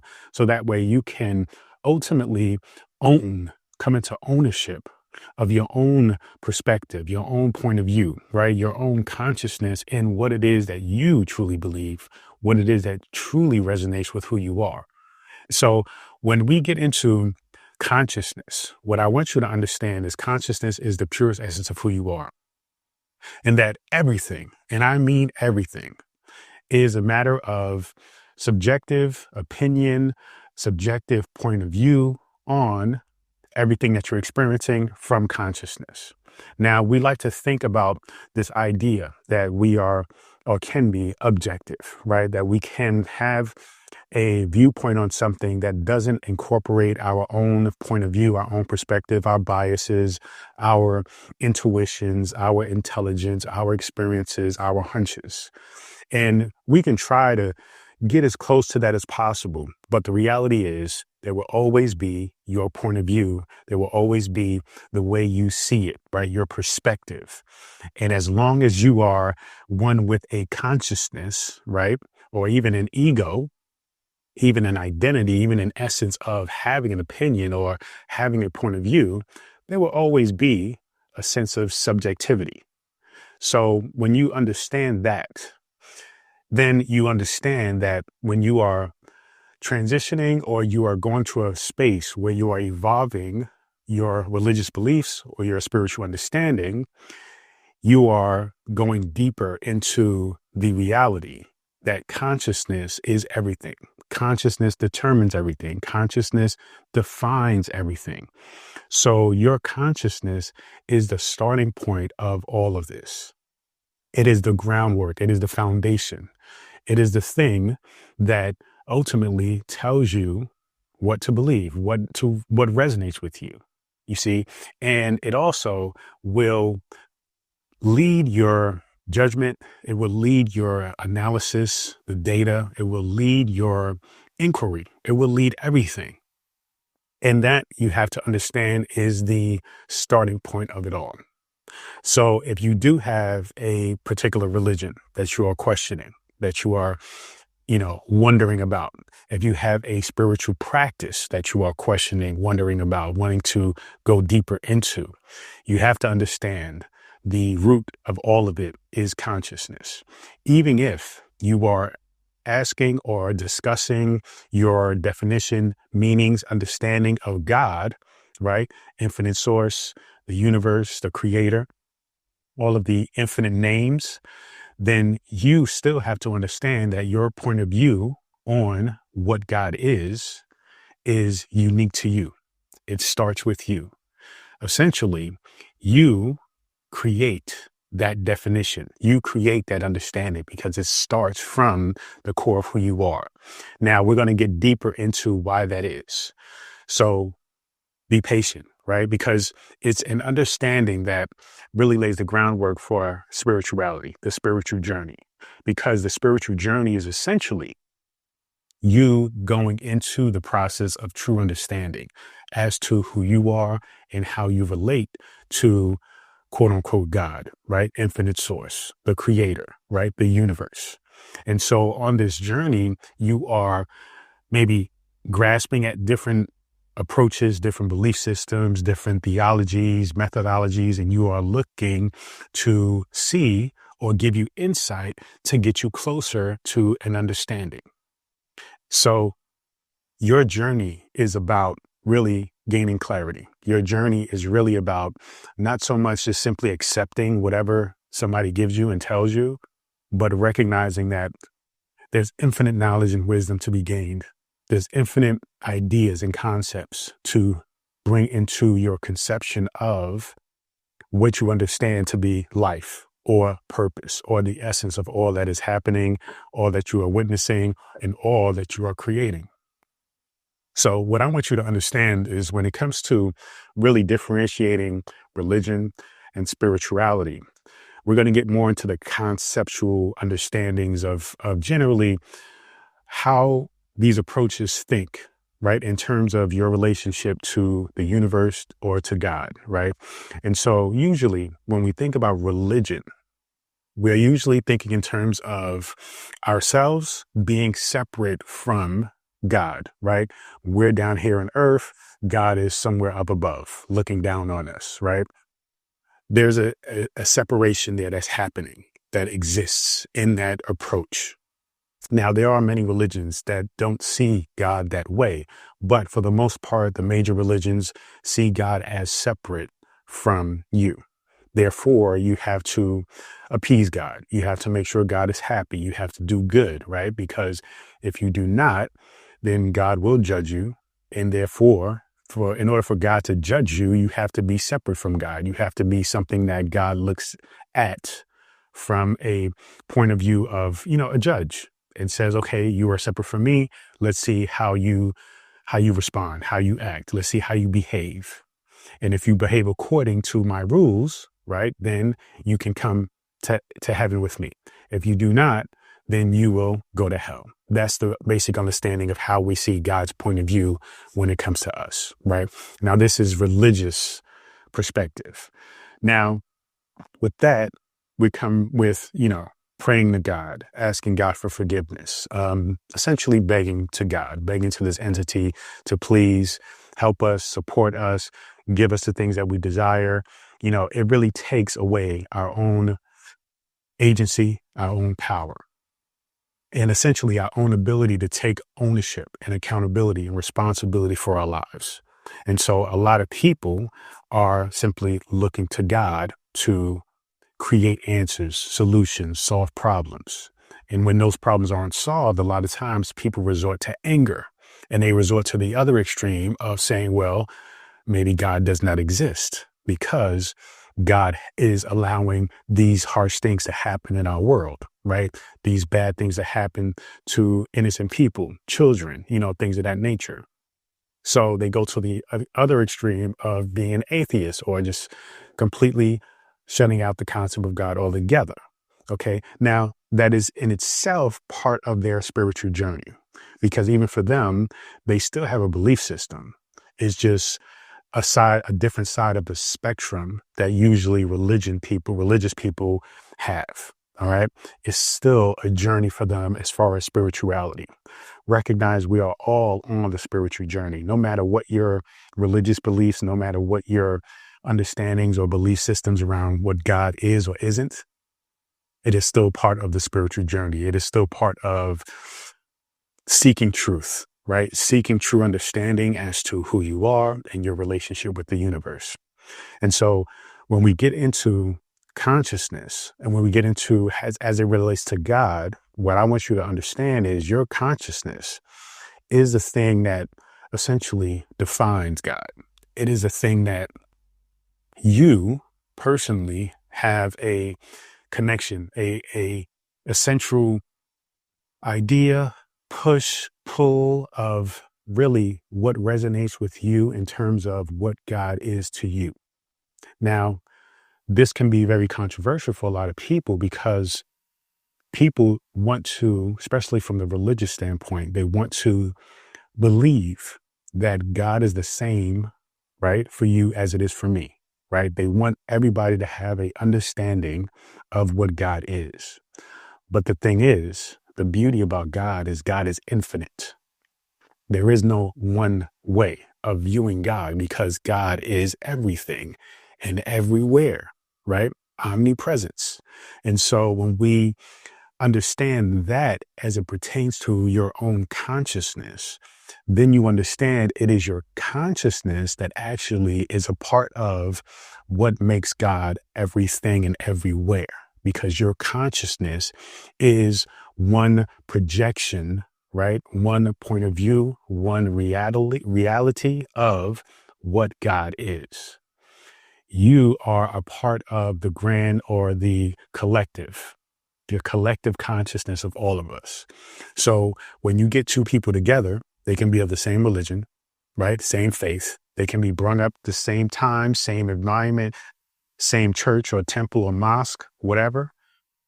You can ask them, what is God? They are going to give you different answers, right? Now that can depend, yes, on their language. That can depend on, their culture, how they were brought up, the experiences they had, the books that they read, but ultimately they're going to give you different answers. Now, does that mean that their answer is wrong? No, it doesn't. What it means is that God is infinite. What it means is that God goes beyond a simple definition, a singular definition or explanation. So with that being said, we understand that your relationship to God is unique to you and special to you. And nobody else can understand or have that exact kind of relationship. We are all unique in that way because we are all unique and individual expressions of that. We are created by God, right? So therefore, we have that essence within us, right? When something is created from something else, it still holds that essence with it. When you look at nature and you look at a tree, when an acorn drops and it is planted, another tree grows, right? And that blooms more acorns, and then more acorns are grown. If an acorn drops, it does not turn into an apple tree or an orange tree, right? It does not turn into a rose bush, does not turn into an avocado tree. It turns into the very essence of which it came from. And therefore, when we talk about God and we talk about spirituality and that divinity within you, you have to recognize that that is an expression, that is a spark, a part of the divinity we call the creator that is within us to create that which we desire, right? Which again is a continuation of the legacy of that divinity. So whatever it is that you create, whether it be your children, whether it be your passions, your dreams, those are expressions of that divinity, that power. Those are expressions of God. So when we look at people tapped in and dialed into their talents, we are looking at an expression of God.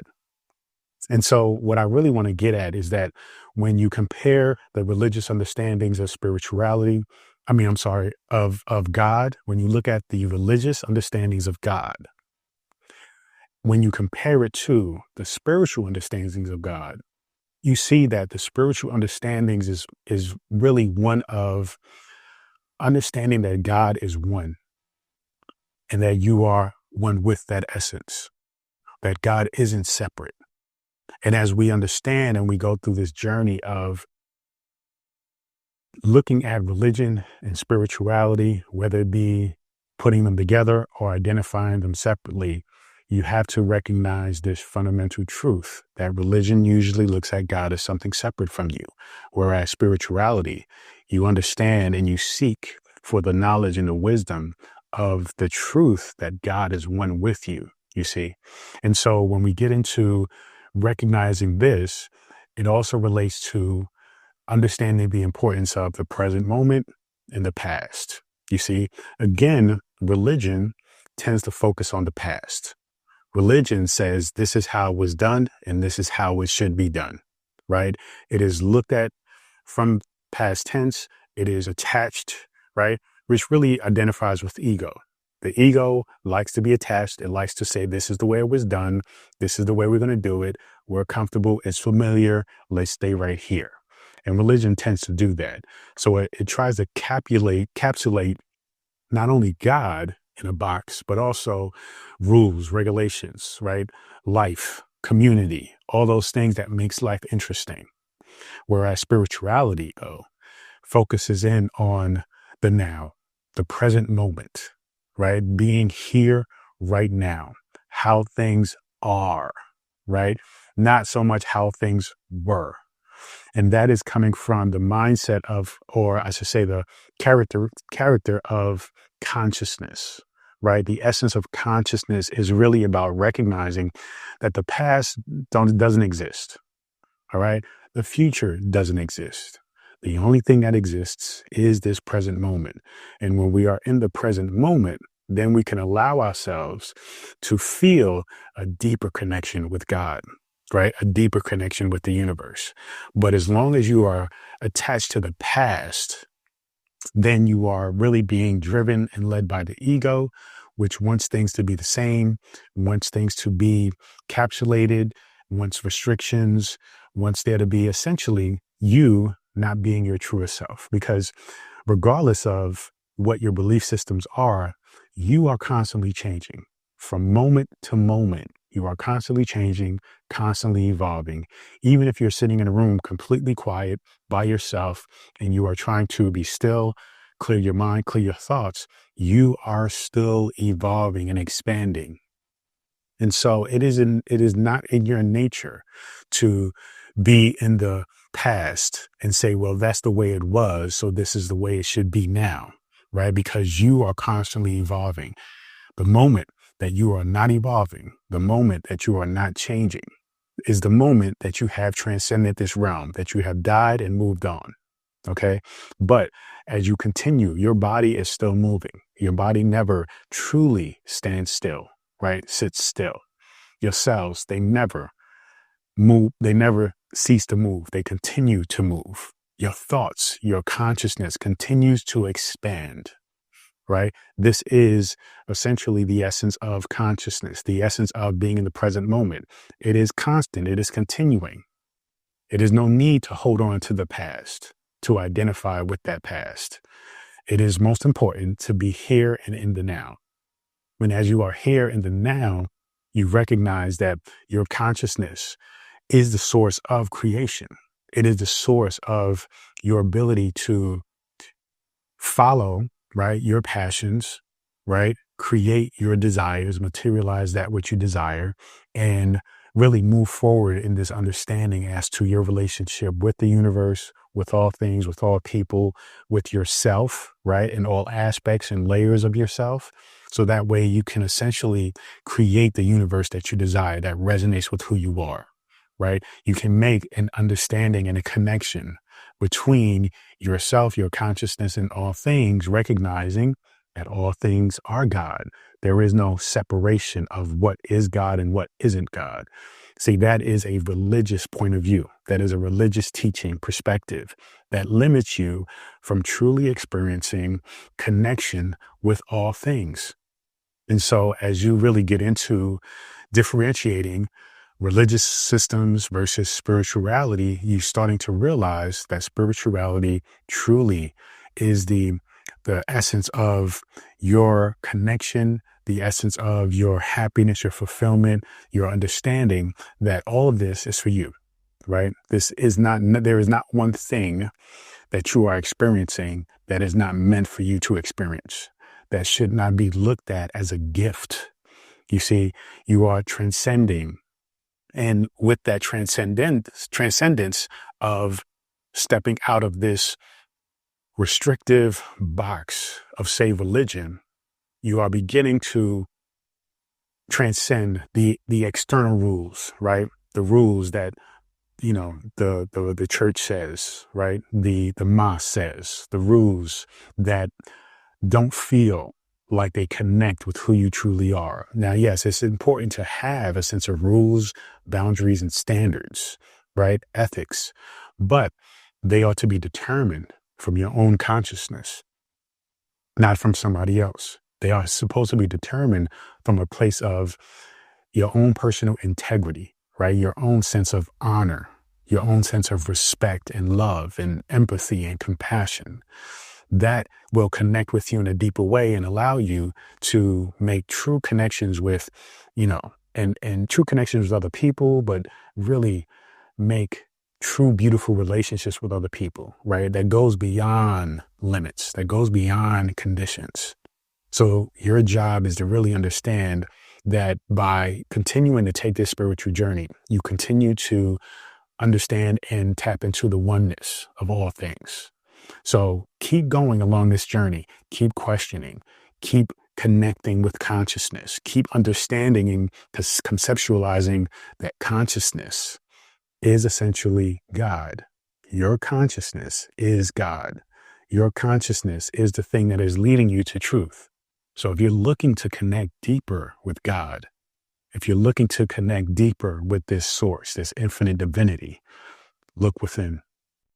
On the spiritual journey, you may understand that there is a constant pull and push that is happening simultaneously when it comes to you stepping into your evolution, right? Walking upon and walking on this journey.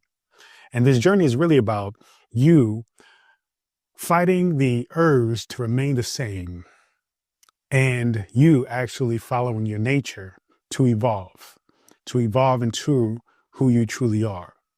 And so when we get into the transformation of spirituality, it's important to recognize that these two essences, these two forces are at work. And it is really important to understand that it is these two forces that basically how you deal with these forces allows you to truly gain insight and a deeper understanding as to really what's going on in this journey, right? You have to understand that there is a part of you that is wanting to hold on to the past, to remain the same. And there is a part of you that is looking to go on grander, better adventures, seek out new experiences, evolve, and really get into tapping into and owning who you truly are, right?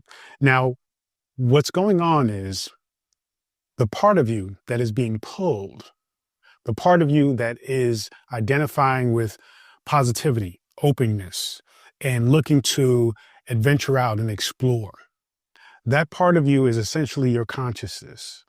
Your consciousness is a thing that is leading you toward your truth, toward your deeper understanding of self. And that ultimately is the pull, right, of spirituality. And the pull towards spirituality is very important because it allows you to evolve past certain kinds of structures or restraints or, being capsulated or captured, right? Or put in a box of, say, things like religion, things like cultural norms and stereotypes, right? It allows you to break free of those restraints and those labels. And thus, understanding you are more than that, right? You are not your religion. You are not your race. You are not your body. You are not your emotions. You are not your thoughts. Those are just experiences. Those are just byproducts of the physical, this physical realm, but they are not you, right? You are consciousness. You are the thing that is leading you, right? Leading all aspects of you, even those byproducts of the physical ego and the physical existence, the human experience. The consciousness is leading you toward a deeper understanding as to what those things are, that you are not those things, but they are in fact tools to help you come into the understanding as to who you are. So when you recognize the pull of spirituality, the pull that is wanting you to step forward into positivity, step forward into fulfillment, step forward into understanding the oneness that is all things, because consciousness is ultimately the unifier, right? It allows you to truly see the fundamental truth that everything is all one, right? That you are one with me, I am one with you, right? You are one with your environment.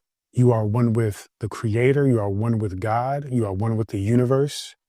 So when you follow consciousness, it expands your perspective because consciousness is forever expanding. So it allows you to break free of restraints, to break free of social norms, right? Structures that have been preventing you from tapping into your highest self, your true potential. And so your need is grounded on needing or wanting or having to actually follow this consciousness. It's a need. This is why when you are faced with a dilemma of recognizing or identifying with a particular label, say religion, right? You are at a point where there's a lot of turmoil, right? There is a lot of confusion. There is even expressions of anger, frustration, doubt, because your consciousness is expanding you and taking you outside of the box of these restraints. But you are attached to these restraints. You are attached to these labels, to these doctrines, right? To these belief systems that don't serve you anymore. And so the other essence of the pull that consciousness is trying to support you and lead you through, right? Through life, through the human experience, through the spiritual evolution, right? The spiritual understanding of self. There was another aspect, another force that is trying to keep you there, right? Trying to keep you in a place where you are stuck, stagnant, right? There's a wanting to stay and remain the same, right? And so you have to identify, though this can be looked at as really the wanting to push you away from that outer or that influence, right, of the consciousness, which is inevitable, right? So there's a need where the ego wants to keep you in place. It wants to keep you in the position that you are, right? It wants to prevent you from evolving. Now, why is that the case? The ego's journey, the ego's mission, the ego's objective is ultimately to protect you. Now, the irony of it is because its nature is to protect you, it is not wanting you to adventure out. It doesn't want you to explore new things because new to it means the potential for danger, the potential for hurt, the potential for being disappointed, right? Things not living up to an expectation. And so you have to understand that the ego is trying to keep you in place. It's trying to keep you stagnant. It's trying to keep you comfortable. This is why you may hear a lot about, in order for you to advance, to ascend to another level in this life, you have to be willing to face and deal with your comfort zones. You have to step out of those comfort zones in order for you to tap into other aspects of yourself to truly, reach that point of really understanding your true potential. Because as long as you stay comfortable, then you are not expanding, you see? So the ego wants you to stay comfortable. It wants you to stay in a space where everything is familiar, everything is the same. Even if that means you are truly uncomfortable, it is still something that you are familiar with, right?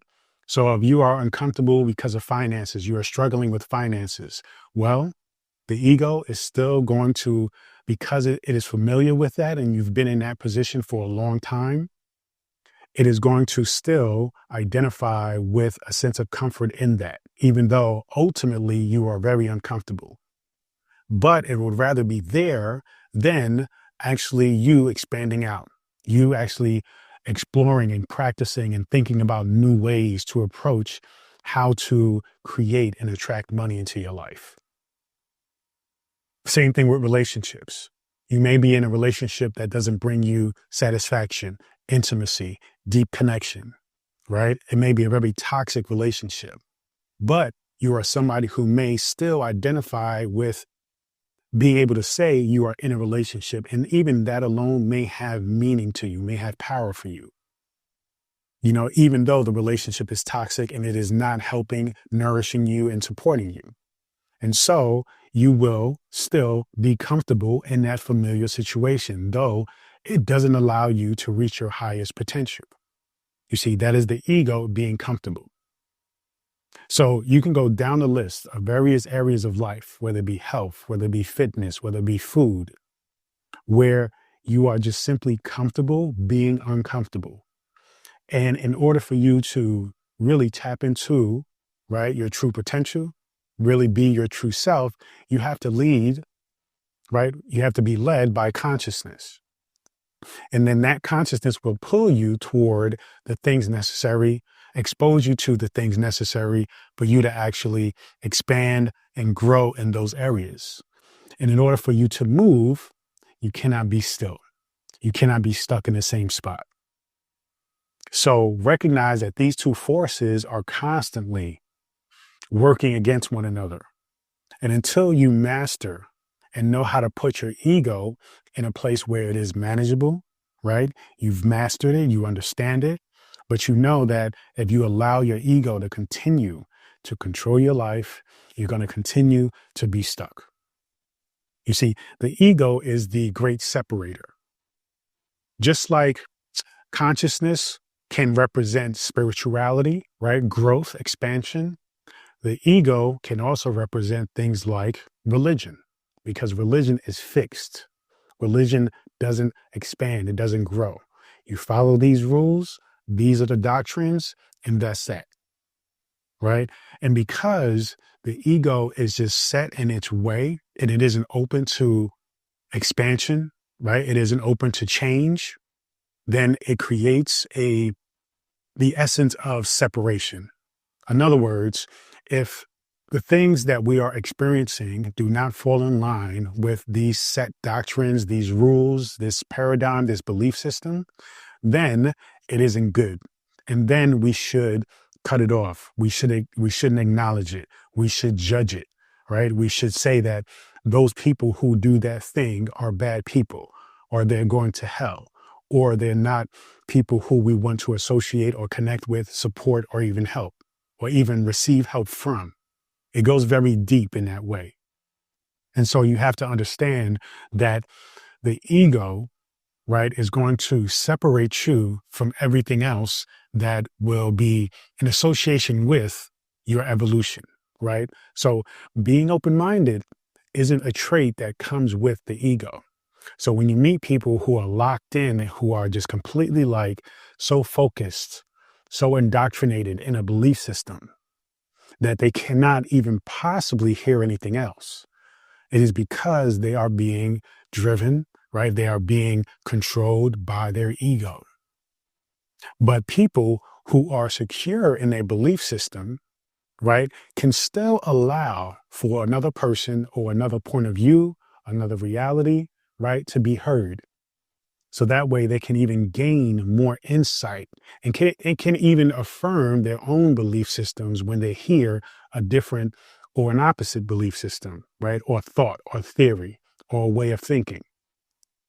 So even when somebody is identifying, right, with something that they feel like that resonates with their consciousness, when you are in a place, when you are resonating with your consciousness and you're truly on the spiritual path, you can listen to anything. You can hear anybody's point of view.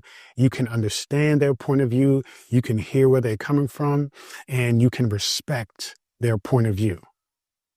And that creates a deeper connection between you two, because you are then understanding each other rather than judging one another. That's the beauty of the spiritual path. But when we are locked in and we are just simply stuck by the ego's need, right, to be comfortable, it separates you from the potential of making deeper connections, which ultimately will send you further along on your spirituality. Because we got to understand that the exchanges that we make with other people are in fact opportunities for lessons, for growth. You see, we think in terms of expanding in life and spirituality is only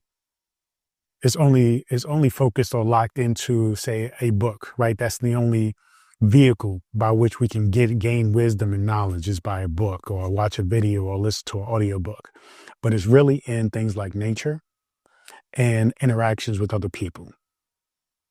So be mindful about your journey and recognize that transformation, when you're on this journey and you're dealing with these two forces, right, of being pulled and being stuck and stagnant, right, there's going to be, most often times, there's going to be moments of disruption, right? There's going to be disturbing moments that happen. And when you are on the spiritual journey, sometimes those moments seem to be not so much of a big deal. But when you're identifying with ego and you're identifying with like wanting to be comfortable and not wanting to change, those disturbing moments are going to really push you, right? They're going to be moments of resistance. They're going to disrupt your life in big ways. That's because you have to acknowledge that no matter if you're religious, no matter if you're spiritual, no matter what your mindset is, things are going to happen in life, right? Things are going to happen. Things are going to show up. And depending on your point of view, how you see that thing that's happening in your life determines how disturbing it will be, how disruptive it's going to be, right? And so when you deal with those things that happen in life, ultimately, for most people, they are tests. They are testing you, the universe, which is part of your intellect and your infinite intelligence, because you are one with that. The universe is essentially testing the other aspects of your mind, of who you are. So we have conscious mind, subconscious mind, right? Your unconscious, right? You have your ego, you have your superconscious, you have grand consciousness, which we often call God or the universal source. Those are all you. Those are all different aspects and layers of who you are. And so the thing is, many times our conscious minds is not communicating well with our subconscious mind. That's why we can identify something as a problem, but yet we are still repeating, right, the things that create that problem over and over and over in our lives.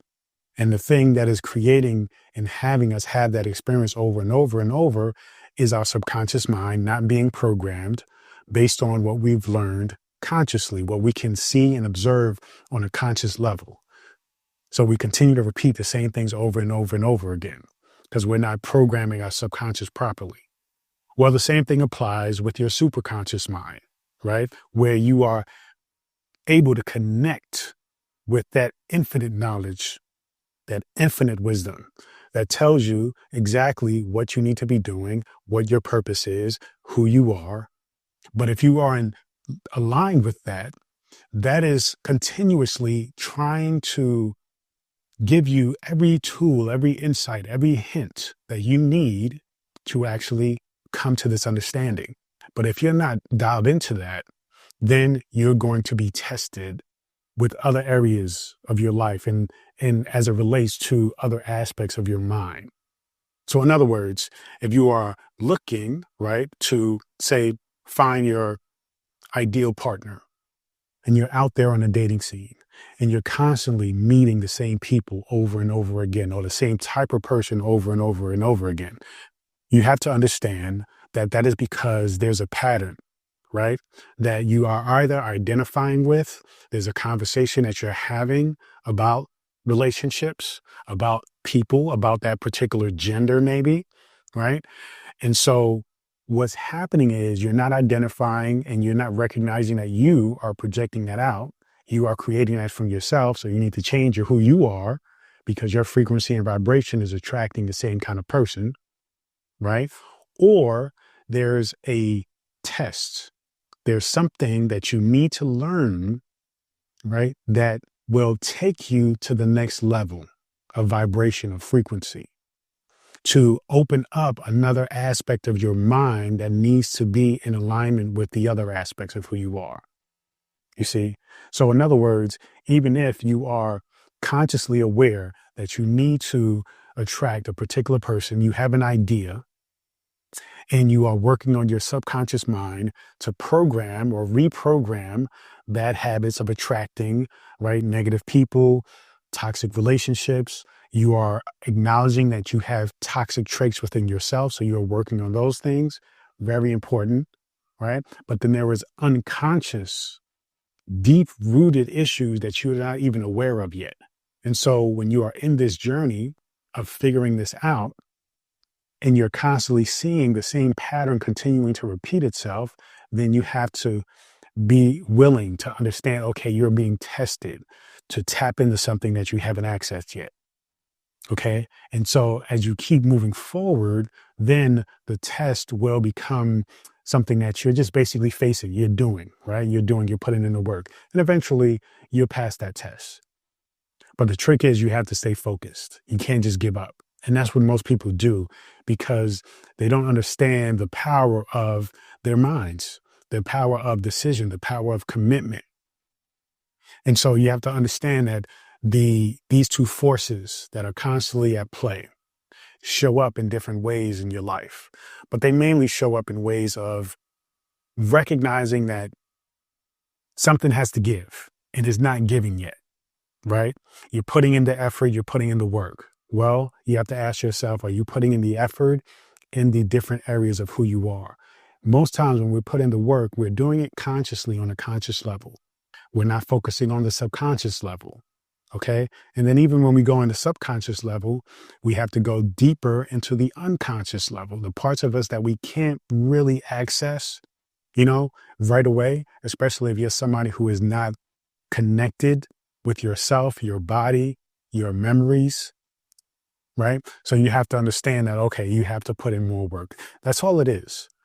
But over the course of time, over the course of really going into, different techniques, different strategies, different theories, different understandings of spirituality, you'll learn to tap into those things, right? Like shadow work is becoming a very popular thing.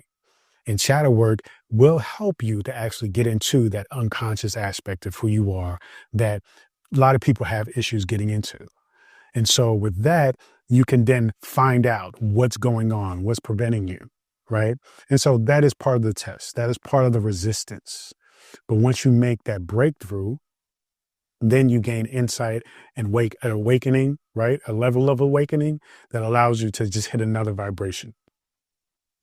So your job is to understand that throughout this journey of spirituality, especially if you're somebody who is religious or once was religious, and how spirituality is becoming something that you are resonating with and intrigued by, right? And you can see that there is a difference in those things, even though they can overlap, that this turmoil that you may experience, this confusion that you may experience, is a result of these two forces, right? The pull of the consciousness and the stagnation and the stasis of the ego.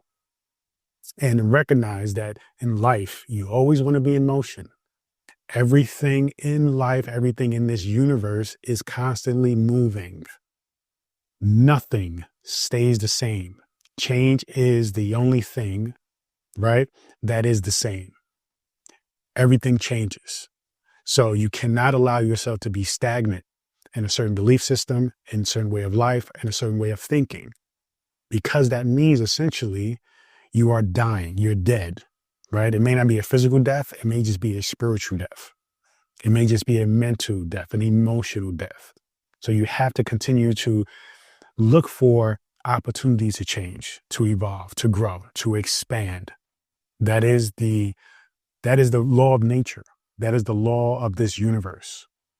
And so you must understand that this aspect of what you're going through is part of that, right? The ego will want to remain the same because that is the essence of why we created it, right? In this earth, in this realm, you have to understand life is a game. We've come here to really go through the process, the journey of coming into self-realization once again. You see, but in order to play that game, we need a tool, just like any game, right? Basketball, you need a ball. Baseball, you need a ball. To play chess, you need the chess boards and you need the pieces. And so with life, you need the ego. So when you recognize the ego is the instrument by which you play this game, and the better you handle this instrument, the better you are at the game. So understand the ego was made for us to go through this spiritual journey and this spiritual awakening. So allow yourself to recognize, okay, this is what's going on. As you question, as you are intrigued, as you wonder about your spiritual journey and the awakening of who you are just simply going through and understanding that this is a natural part of the path. So don't feel like you're lost. Don't feel like something's wrong with you, right? This is natural. This is part of it. Just continue to keep moving forward. Okay. And all the emotions and all the feelings that you have, the thoughts of doubt and questioning who you are and if you're worthy, if you're the right person, recognize that that's just the ego trying to sabotage you. That's part of the game. But you must remain focused. Remain focused on the feelings you want to have throughout this life. Remain focused on the lifestyle that you want to have. Remain focused on the quote unquote person you wish to be. The reason why I say quote unquote, because that person you wish to be is actually who you truly are. You see? So if you just continue to stay focused on that, No matter what the distractions that may come, no matter what, false and doubtful and negative and limiting belief system that may come up, just continue to stay focused, continue to keep moving, and you most certainly will achieve that self-realization. Within you, there's an inner truth that is surfacing, that is trying to come out. And that is because, for some reason, it has been encapsulated, it has been trapped, it has been put into a container that doesn't fit or doesn't allow it to expand and be its truest form, so to speak, right? This, we're talking about ultimately your spirit and how it is confined and restricted by your limiting beliefs, such as religion, doctrines, the way you were brought up, negative thought patterns, negative beliefs that aren't productive and supportive and in alignment with who you truly are. And so as we go on this journey of spirituality, what we are really doing is we are going on the journey of allowing our spirit to be in a place where it can be free, where it can take on its natural form or shape.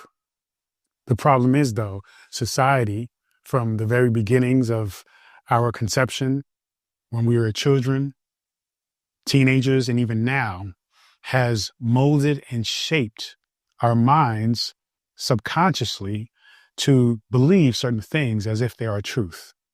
But ultimately, truth is the thing that is really speaking to you and letting you know that these societal truths that were programmed and instilled within you are not compatible with who you truly are. Your job is to figure out what is your truth. And though, yes, we can talk about fundamental truths or universal laws, the most important truths are your own individual truths. That is what's going to set you free. That is what's going to release you from the box that you have been restricted to, right? The box of religion, the box of culture and feeling like, oh, you are of this culture, so therefore you can't do this particular thing. The box of identifying with a particular gender role, right? The box of feeling like you are supposed to do this because your parents told you to. You have to recognize that all of those structures, all of those paradigms may not be in your best interest. They don't serve you.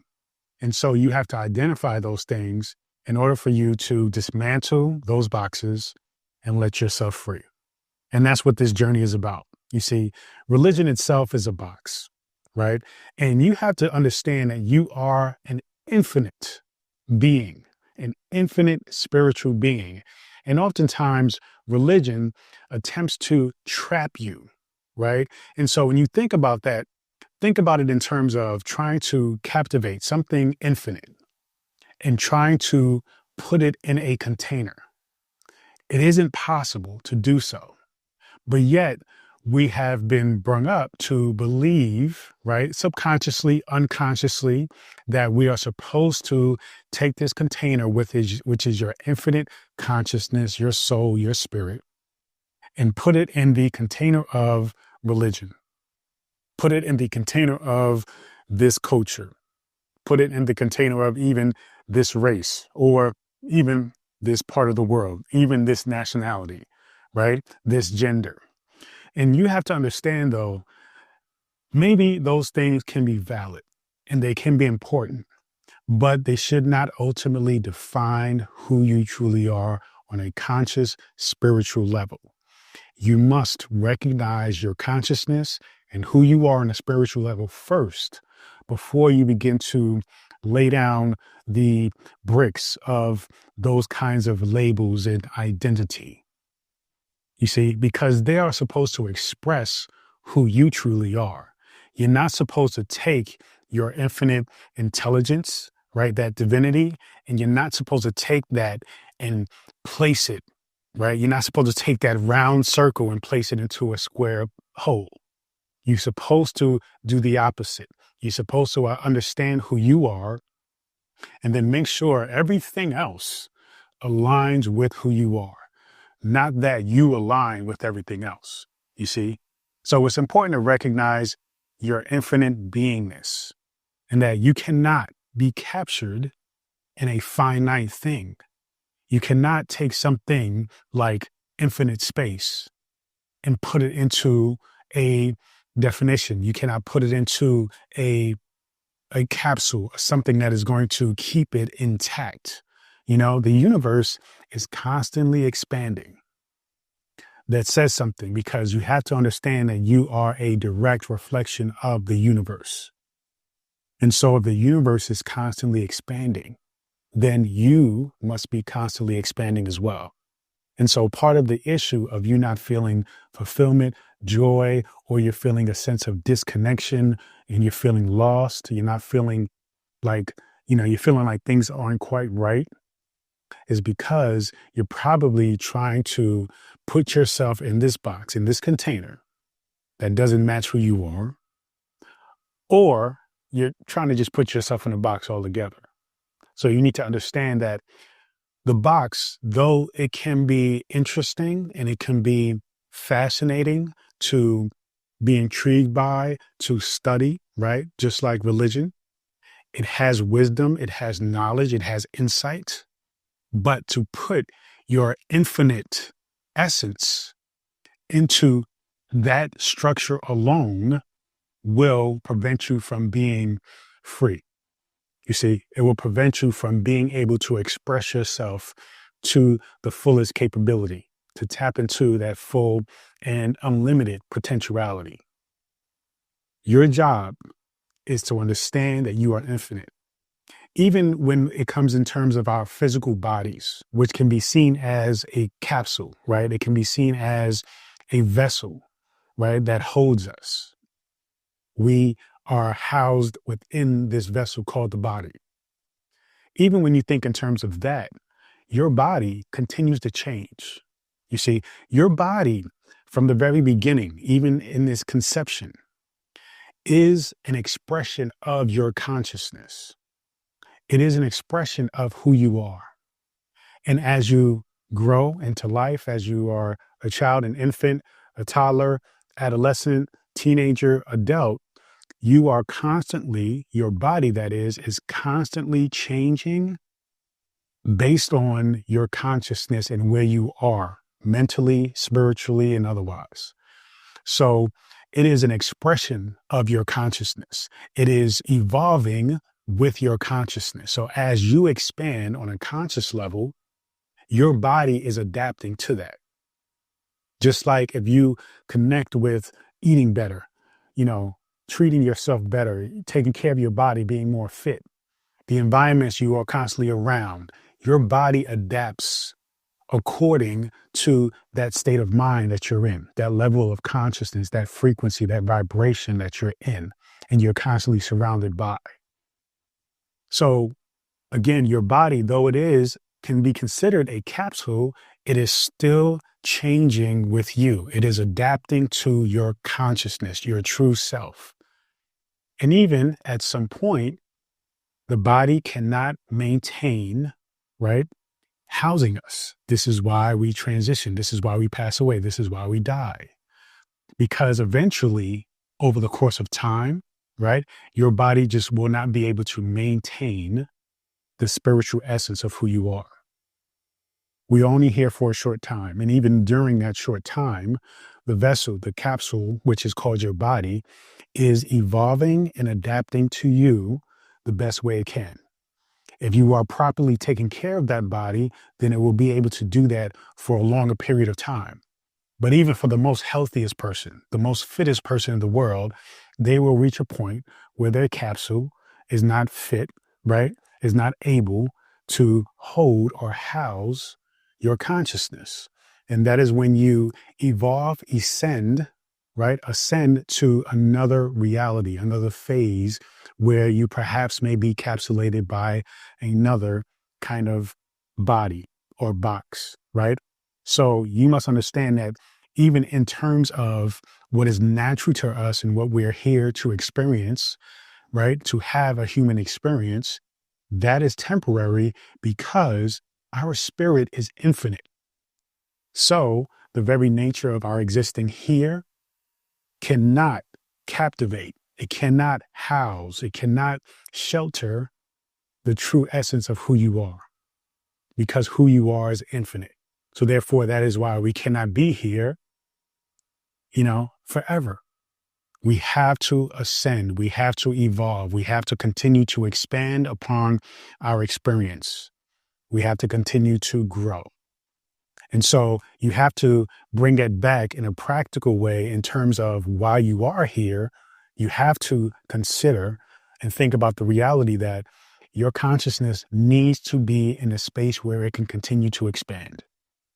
It needs to be that you cultivate the environment for you to continue to grow and not set yourself up where you are locked in place, right?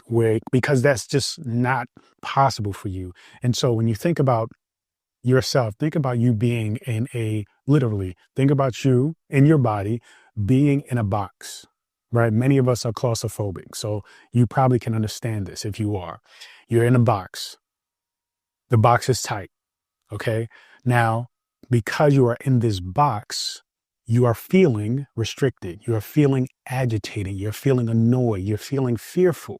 You are feeling a sense of doom, right? Danger, right? You're feeling like you're suffocating. This is essentially symbolic, metaphorical for what it is you are going through when you are attaching yourself to a religion that doesn't resonate with you, right? People who they're not on the same frequency as you, right? Continuing to work a job that doesn't align with your true purpose, being in a toxic relationship where you're not supportive or supporting your partner. So when you recognize, okay, now you are seeing this box, okay, you're recognizing the box that you're placing yourself in, you understand why you feel a sense of loss, feel agitated, feel annoyed, feel frustrated, feel unhappy. And it's because you are not meant to be in such a box. You are meant to be free. Okay? You cannot capture something infinite within something finite. You must let yourself free. So understand that spirituality, the irony of it is spirituality is an open space, right? Which leaves you full. Whereas when you think about things like religion that often puts you in a box, right? It leaves you cramped.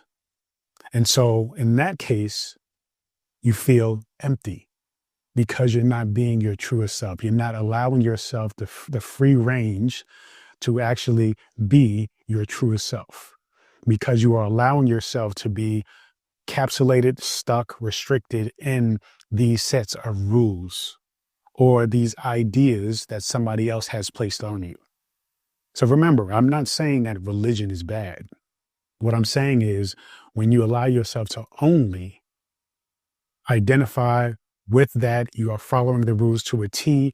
You are only doing that without allowing yourself the free range to explore and be your most authentic self. Then you are restricting yourself and you are putting yourself in a place where you will always feel unfulfilled, because that isn't your natural state. Your natural state is freedom. Your natural state is being open, right? To expanding. And so when you're not doing that, that is when emotions like anger, frustration, right? Resentment comes about. It comes about in many ways. It comes about when you are not identifying what it is that's happening. And so you are just having outbursts toward everyone and everything because you are unhappy. That person who is constantly grouchy, upset, frustrated. They haven't took the time to practice self-awareness and recognize where that is coming from, but they instead blame it on everyone and everything else. But it's really them. Remember, how you view the world and experience the world, the universe, is a reflection of how you view yourself. So if you think everybody's to blame or everybody's at fault, for your unhappiness, your anger, your sadness, then it's really, you need to actually look within and recognize that it is you. You see, and this isn't about blame. This is just simply about taking ownership so that way you can make a shift and you can change. And when you make that shift and change, then you take, the next steps toward actually creating a space where you feel happy, joy, right? Peace. But you have to recognize what's going on within you, right? And then another level of that is recognizing, okay, yes, it is me identifying with the religion that has caused me, right? This pain, this suffering, this anger, this resentment. But then you have to let go of blaming the religion, understanding that there is wisdom there. It's just that how it was taught to you, right? How you received it wasn't in alignment with who you are. And so instead of blaming religion or blaming the minister or the pastor or the preacher, let that go and recognize that you can now take full responsibility for your spiritual journey and your spiritual evolution. And again, it's not just about religion. It is about any kind of limiting beliefs, right? Because even if we step outside of religion, we can still apply that to how your parents raised you, right? The belief systems, if they were limiting belief systems, right? We're not rich. We don't have this. We don't have that. Or you're the man, you're the woman, you're supposed to do this, right? If you have all of these ideas that were instilled in you that you recognize are counterproductive toward who you truly are or desire to be, then you see the connection between these limiting beliefs, whether it be religion or simply just belief systems that you identified were instilled within you as you were a child. But the point is, it's not about blaming the religion. It's not about blaming the pastor, the preacher. It's not about blaming your parents, right? The reality is all of those people did the best that they could with what they had, right? Even if their intention was intentional, right? Even if their harm upon you was intentional, the reality is they still did the best with what they had. They just did not have the ability to recognize empathy, compassion, love, and how that reflects upon them, right? They didn't have the ability to understand the importance of seeing themselves in you, seeing God in you, seeing God in themselves. So therefore, they only saw, right, the villain. They saw bad in everything because they see bad in themselves. So you have to understand that it's not about them, right? Do not put your energy toward blaming the thing or the people. Take ownership and recognize, okay, now is the time where I can let that all go, free myself from it, and forgive myself for having that experience in the first place. And then the next thing is forgiveness. Forgiveness doesn't only apply to forgiving religion or forgiving the pastor or the preacher or forgiving your parents or forgiving that person who did that thing. It's also and mainly and most importantly about forgiving yourself. You see, because on the spiritual journey, a lot of times what we often do is we experience and we understand, we tap into this wisdom, we tap into this knowledge. And then it gets to a point where we wished we had learned this earlier, right? We are upset because what if I knew this when I was a child, when I was a teenager, right? When I was in my 20s, when I was going to college, when I was, trying to find a partner before I got married, before I had kids. What if I taught this to my kids? You see, there's a lot of what ifs and a feeling of regret, right? Or anger just simply because we should have known this information back then. And now you're starting to tap into it feeling like you are, a little bit late, right? You're a little bit behind, but you're not. You're exactly where you're supposed to be because all of those things happened, right? In support of you finding this very moment, being in this very moment.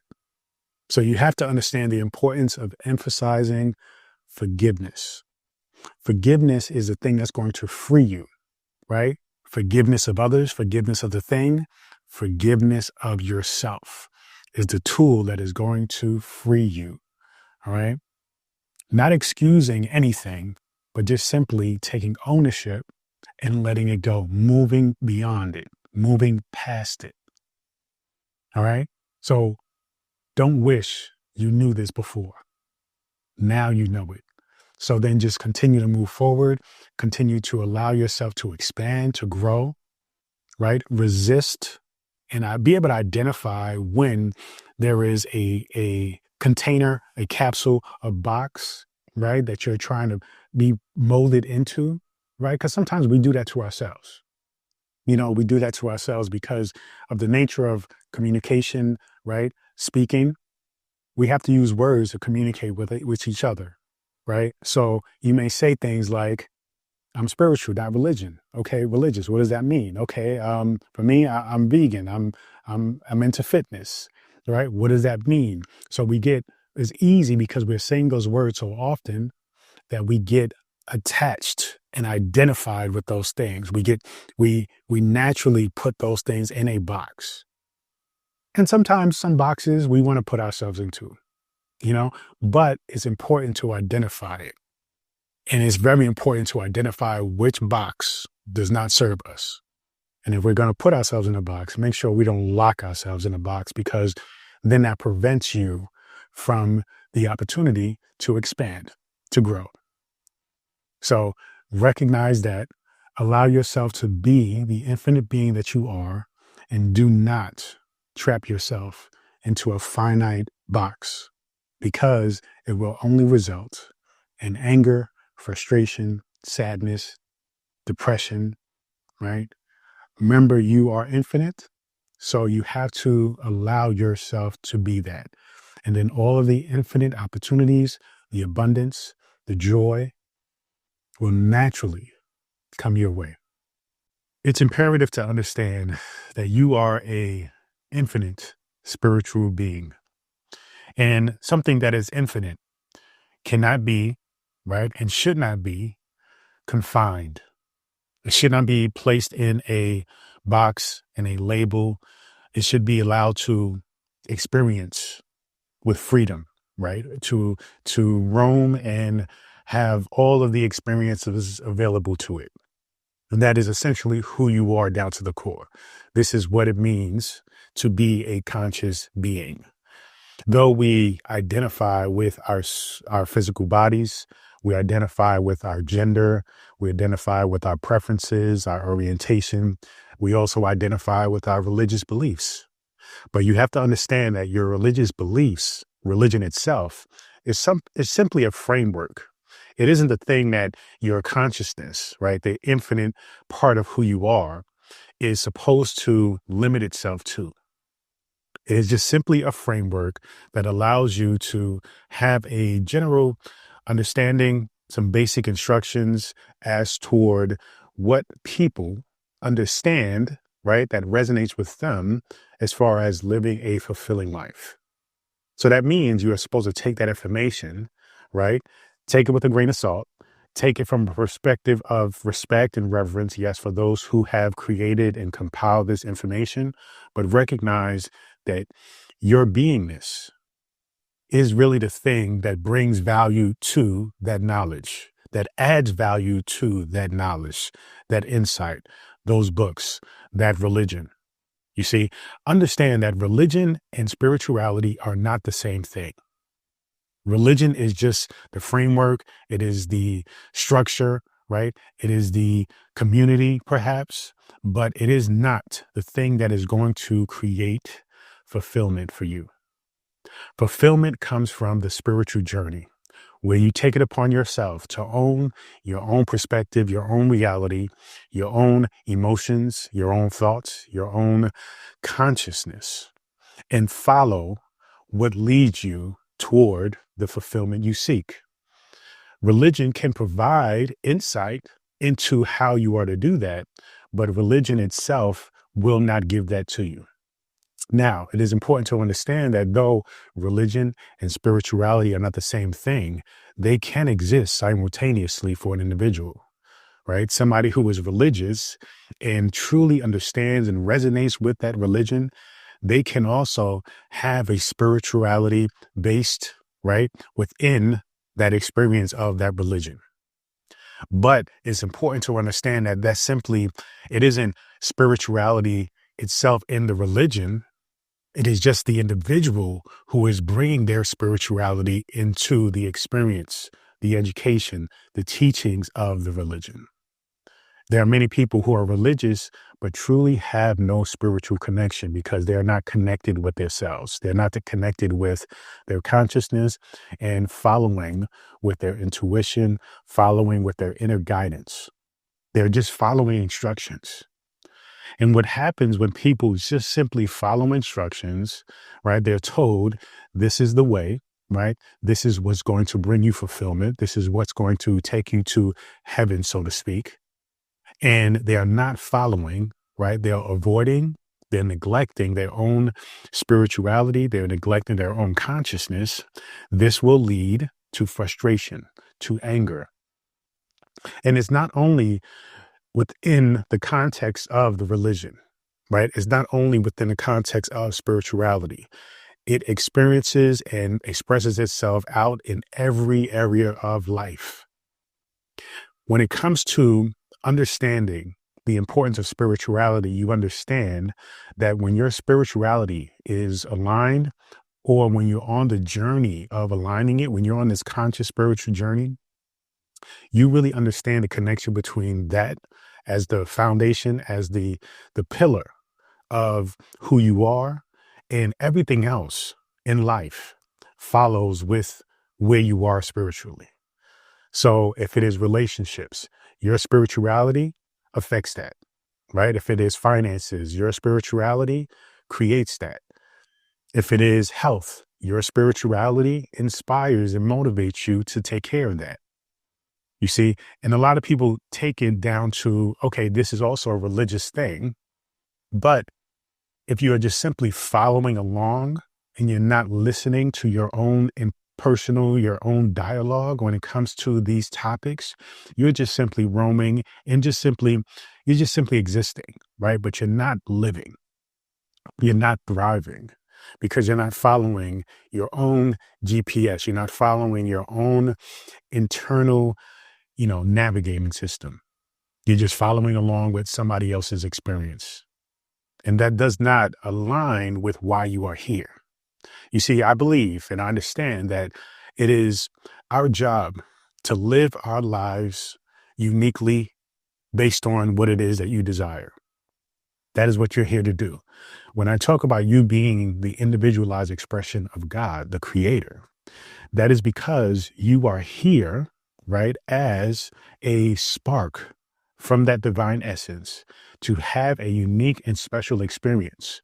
So when we transition and we go back to that source, we bring with it that knowledge, that experience from that unique, right, perspective that is called you. But if we are constantly just trying to focus and fit into a box, and we are essentially forcing ourselves to be the same, then there is nothing to bring back to the source that is unique. And if we're not aligning with that truth as to why we're here, then also it expresses itself as negative emotions, right? Negative vibrations, negative feelings, negative thoughts, right? Not being satisfied in life, being unfulfilled. And so you have to understand that you being on this spiritual journey is imperative toward you experiencing fulfillment, but also bringing that knowledge base, bringing that understanding to the universe, bringing that understanding to God, to the collective consciousness. Because again, we are all one. We are all one in that we are individualized expressions of that source. This is why they say God knows everything, right? Because we are bringing that knowledge to the source by being that experience, not just knowing it, right? Not just being an all-seeing eye that is able to observe and look at everything. No, we are actually living it. We are actually putting in the work. We are putting in the effort. We are coming into the true realization as to who you are. That is the essence of why we're here. And so when you think about religion versus spirituality, or religion and spirituality, you have to understand it in that context. Okay. They are not the same thing, but one can most definitely support the other, right? It rarely works where religion supports spirituality, but spirituality will most certainly support religion. When somebody is simply religious, right, and lacks spirituality, they will not have fulfillment, right? But if somebody is completely spiritual and they do not identify with religion, they will have complete and just uninterrupted, uncorrupted freedom, joy, success, and fulfillment in their life. And so you have to understand that it is very important to not allow yourself to be placed in a box, right? And this box can be represented as a book, right? As whatever doctrine that religious belief follows. That is a box. And so if you confine your spirituality to this box, you are essentially shutting out everything else outside of that box, which is most of the world, most of reality, most of your universe. So your job is to, if you identify with this knowledge in this box, in this book, yes, use it, but make sure you never neglect the spiritual aspects of who you are. This divine, this infinite intelligence, right? Your infinite beingness. You make sure that comes first. That must takes priority. Okay. Because again, if you do not allow that to take priority, then no matter how well you know these doctrines, no matter how much you follow the structure of religion, it will manifest itself in anger. It will manifest itself in frustration, sadness, depression, eventually anger. And that anger will be directed towards everything because you're only looking through the lens of this single box, this book, right? This perspective that truly does not align with you and your spirituality. Now, the good thing about having this experience along the journey, like many of us has had, is that with anger comes an opportunity. With anger comes the opportunity for breakthrough, the opportunity to push past, to see that something isn't right. And because, yes, most people tend to look at the outside world and they judge the outside world, because that, again, is what religion often teaches, is that we are to put judgment, we are to shame, right? But spirituality understands that love is about acceptance.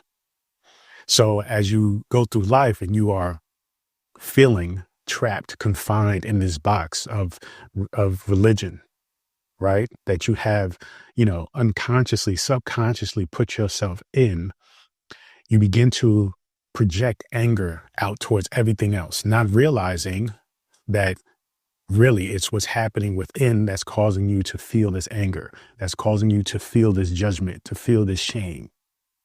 And so your objective should be to identify the anger as a symptom of a problem. The symptom is that you are confining yourself to a space that cannot hold you, right? It cannot reach or it cannot captivate the essence of who you are, right? You are too big for that space to be held by the confinements of that box. So your job is to identify where, right, the anger shows up, why it shows up, and therefore you use the anger to break through into a transformational state of leaving or transitioning or transforming your understanding of religion into spirituality, where you allow yourself to be who you are outside of the constraints of what was told to you, what is quote unquote supposed to be when it comes to identifying with a particular religion, right? Anger can be used in a space where it is beneficial, but only for the short term. This is why when you make this breakthrough by using and identifying this anger, you make the breakthrough outside of religion into spirituality, right? But that anger will not continue to be sustainable toward the journey. And it isn't really in alignment with spirituality, right? It is something that is necessary for breakthrough, but in order for you to truly captivate the essence of spirituality, it is no longer sustainable to be angry. The only thing that is sustainable is gratitude. And that is when we often hear the words of gratitude, right? Appreciation, being thankful, because that is the language of spirituality. That is the language of understanding. And so it's important to use anger, but don't hold on to it, right? Make your breakthrough. Leave the realm of this box, the confines of this box, and allow yourself to be free, to be outside of the box. And if you really want to refer to the box, you can, but now you are outside of the box and you have a bird's eye view of all that is and all of the infinite possibilities that all lead to you coming into the understanding as to who you are. That is what this whole journey is about. And so you have to understand that this all comes down to consciousness, which is often referred to as the soul, right? Because this is your ultimate guide toward personal liberation, spiritual liberation. You have to follow your consciousness, and your consciousness is trying to communicate to you in various ways. Just make sure you set time out. You have the intention to listen to it, because everything is about it leading you toward your own personal fulfillment, your own purpose, your own journey, your own understanding, your own self-realization. But you cannot achieve that if you are constantly trying to live in a box. Remember, your consciousness is infinite. All right? Do not put it in a box, because it is impossible for it to fit in a way that allows you to be comfortable, right? To be in a state where you can relax into the beingness of who you are. So allow yourself to, again, use the anger, but don't be identified with the anger. Make the breakthrough, but embrace the possibilities of stepping out of this box of religion, embracing the infinite space of spirituality, and allowing yourself to be you. On the path from religion to spirituality, it can be a path of turmoil, of feeling things like guilt, shame, feeling a sense of being lost. But really, this path is one that's going to lead you to true enlightenment.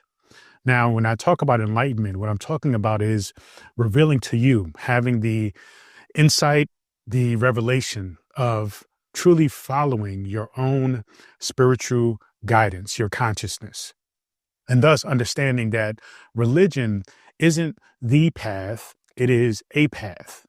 And it is important for you to understand that religion is basically a path from somebody else, right? Religion isn't the path, right? It is someone else's path. It is not your path, so to speak. It is basically a broad, generalized description of what one or many other people have experienced. And it is meant for you to take it and understand that your life, your consciousness, your way of being, your existence can use this knowledge and apply it into your own reality, your own experience, your own perspective. But what has happened is many people has taken that knowledge, right? Taken religion based on a doctrine and identified it as the way, right? Because many times when you ask people about their religious beliefs, they believe their way is the only way. And it's very unfortunate because it leads to a lot of separation, a lot of, destruction of communities and families even, and recognizing that, hey, my way is the only way. And if you're not following my way, then you're going to hell or you're a bad person. And that has led to a lot of division in our society. And this is why a lot of people tend to look at religion in a very negative way, because it's easy to point the finger at religion. But what really is happening is people who aren't willing to go deep inside the knowledge and wisdom that religion was supposed to, bestow upon us, right? People have gotten lazy. People have used it as a tool to, build up their own ego, to increase their own sense of power, right? And that has led them to use this knowledge in a way that is truly destructive, not only for the masses, but self-destructive for themselves. So your job in your journey of coming into really this fork in the road, so to speak, of where you are in terms of your religious beliefs and how you was brought up and what you were raised with and your morals and values and how that is intermingled with religion. You coming into this point where you are asking yourself very interesting and very dynamic and very complex questions. In my opinion, very beautiful questions of asking yourself, is this, right? This religion, are the aspects or the principles in this religion, is everything in this religion exactly something that aligns with who you are? And what I call that is the beginning of true spirituality. Understanding that when you begin to ask yourself questions, when you begin to wonder, when you begin to explore, right, you begin to really understand that you are the one who is in the lead here, that you are the creator of this reality. You are essentially the creator of your own religion. You see, I want you to understand that even though you may have a group of people, right, say in a religion, right, because a religion, that is one of the things that people are drawn to when it comes to religion, is that there is a sense of community there, right? There is a sense of unity in a particular belief system. But when you get down into the nitty gritty, when you get down into the details, the nuances of that religion, and you ask people of the same faith who essentially have the same beliefs, if you ask them, right, individually, in detail, some questions about their belief system, guess what? You're going to have varying different answers. If you ask somebody, what is God, right? If you ask another person, what is God, you're going to have two different answers. Now, they may overlap and there may be some grayness between those two things that can be similar, but ultimately, it is a matter of that individual, that person's perspective, that person's language, that person's emotional intelligence, intellectual intelligence, right? All those things influence their perspective and their reality as to what they understand as truth for them. And this is what I really want you to understand. This is why I say that religion is not the way. It is a way, and it is another person's way, right? It isn't your way. You didn't write these spiritual and religious texts. You didn't create this religion. So this religion was given to you by somebody else. And that religion was given to them by somebody else. And the list goes down throughout history to the original authors and creators of these doctrines. Now, again, that doesn't mean that these doctrines are not seeped in wisdom and knowledge and universal truths, because I believe they are.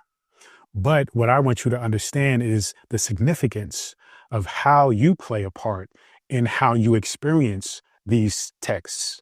All right. So understand that when it comes to this sense of turmoil that many people face, right, along their spiritual journey, when it comes to dealing with religion, what happens is many people feel like if they are not following this particular religion, this particular doctrine to a T, that they are doing it wrong, that they are sinning, that they're infidels, that they are, drifting, right? That they are feeling like they are just not wise enough, that they're not ready, that they're not worthy enough. We can go down the list of negative, definitions or meanings as to what people experience when they're not feeling connected with these particular religions. But the truth of the matter is, you're not supposed to be 100% connected with these religions. You're supposed to feel a sense of, resonation, like you're supposed to resonate with certain elements of it. But you are really supposed to take from it what applies. You're supposed to ask yourself particular questions as a result of what it is that you have read, experienced, talked about, heard. Okay. And it's supposed to be applicable to you and your personality and who you are. But we live in a society where it is said that this is what it is. This is what you have to believe. If you are a Christian, you believe this. If you are a Muslim, you believe this. If you are Buddhist, you believe this, right? And in all intents and purposes, I get it, because it's important to understand the necessity of labels, right? Titles, definitions, very important.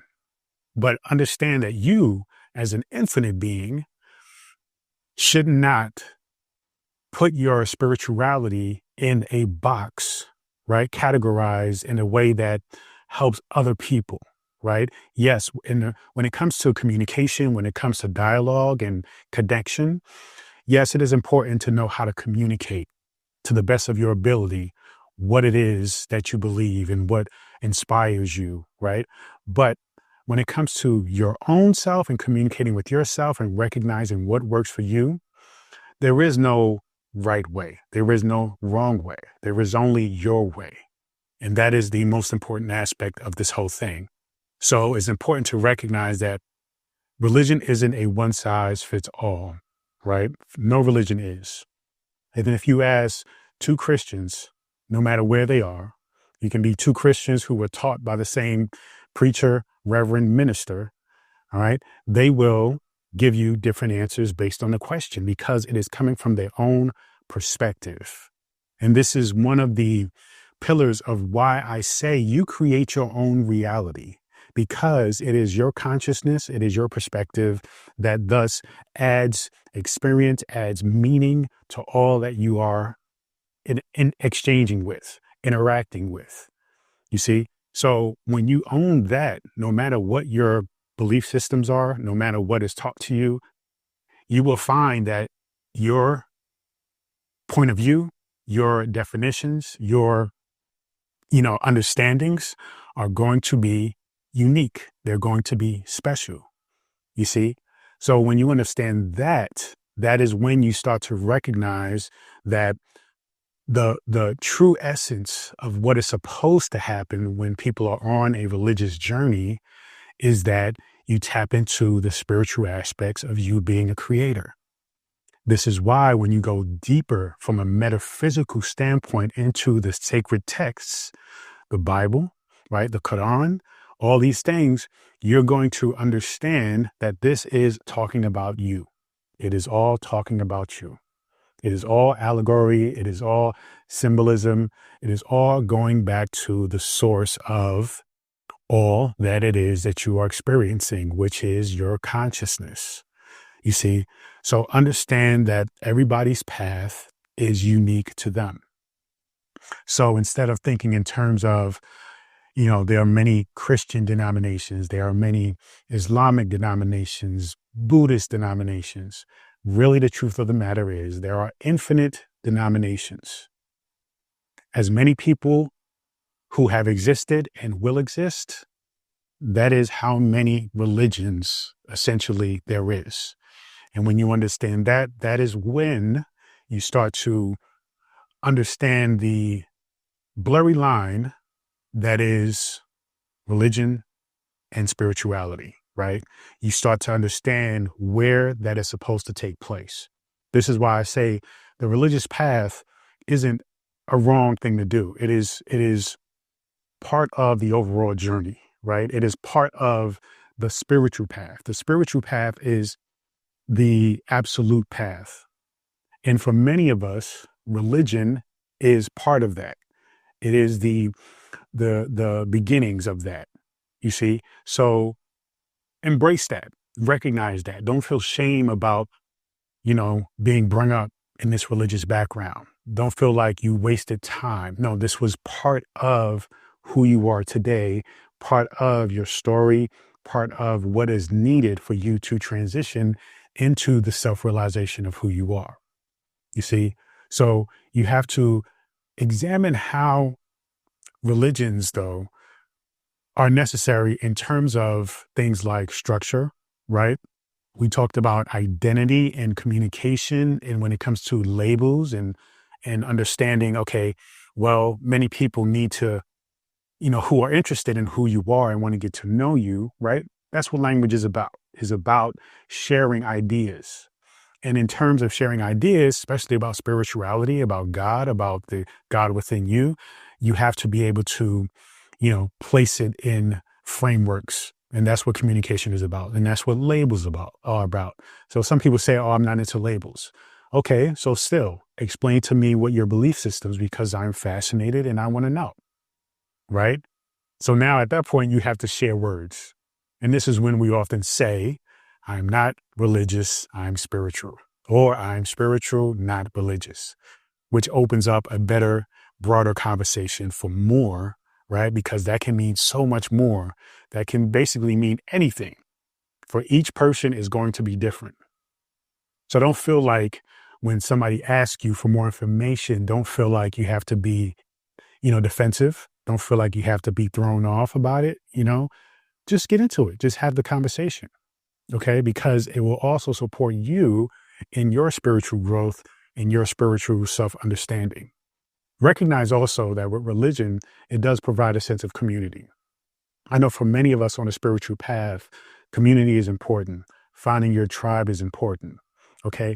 And you do that by understanding what it is your belief systems are and understanding, okay, these are the things that I feel passionately about. And so therefore, I wish to communicate and commune with those who are like-minded. Okay. Or at least very understanding and, inquisitive about my belief systems, their belief systems, and how we can just simply have a dialogue. You see, that's where the best things happen, is when people don't put themselves in such a box that they're closed off from the world. And that often happens with religion. People often identify so much with that religion. They tend to want to villainize another religion, right? It starts with something like, oh, this is the right way, right? Jesus Christ is the Lord and Savior, and that's it. Anything else outside of that, everybody's going to hell. It's a very extreme example, but for many people, that is what they believe. And it's very unfortunate because Jesus Christ himself was against the organization of religion. That was his message, was to break that, to understand true spirituality, you see. So the irony of it is that people who follow Christ, quote unquote, right, so to speak, think that they need to be so extreme as to shutting everything out, but that isn't the way, that isn't the way at all. So you have to understand that the community is important. Yes. The identification of communicating what you believe and using labels and definitions is important. Structure is very important. And in fact, I would say when it comes to religion, and this is why it's important to embrace your experience as somebody who was once religious, is to recognize the importance of structure, right? Because with religion, what it does is it gives you a framework of, okay, if you're a Muslim, you pray 5 times a day, right? If you are Christian, then you pray this way, right? You communicate this way, you communicate to Jesus, right? So you have this sense of, well, okay, I'm Muslim, my church, right, is Friday. I am Christian, traditionally my church is on Sunday. If I'm Seventh-day Adventist Christian, my church is on Saturday. You see? So you have this sense of being instilled with the structure that is very important, I think, when it comes to spirituality. For somebody like myself, I know the importance of making sure that I'm consistent with spiritual practices that I believe work for me and resonate with who I am. And so, as I've gone down and studied different things and learned different practices, I know for me, okay, for me, it is fitness, right? Working out, doing something once a day. It is writing, sharing my knowledge once a day. It is eating a certain kind of food, making sure that I don't eat things that represent harm, fear, death, right? Making sure that I am supporting, right, to the best of my ability, life, that I am doing least harm, right, as possible when I am consuming anything, right? So I have certain fundamental principles and morals and values that I carry with me throughout my life, right? You can say, ultimately, this is my religious structure, right? These are my disciplines, so to speak. So when you think about religion, think about your spirituality in the same way. Create structure, meditate every day, right? Affirmations, do those when you go to sleep, when you wake up, visualization, right? Vision boarding, journaling, right? Grounding, all these different things should be essentially part of your spiritual structure. And that is something that we can embrace from religion, but recognizing, though, that identifying and being so rigid is essentially something that is detrimental to your spiritual evolution, right? Because you may have something that is structured and works for you, but then you may learn something else. You may evolve, your vibration may go to another level. You hit another stratosphere of spirituality, and then you are now moving on to another practice that resonates with that frequency. So you have to understand that structure is very important.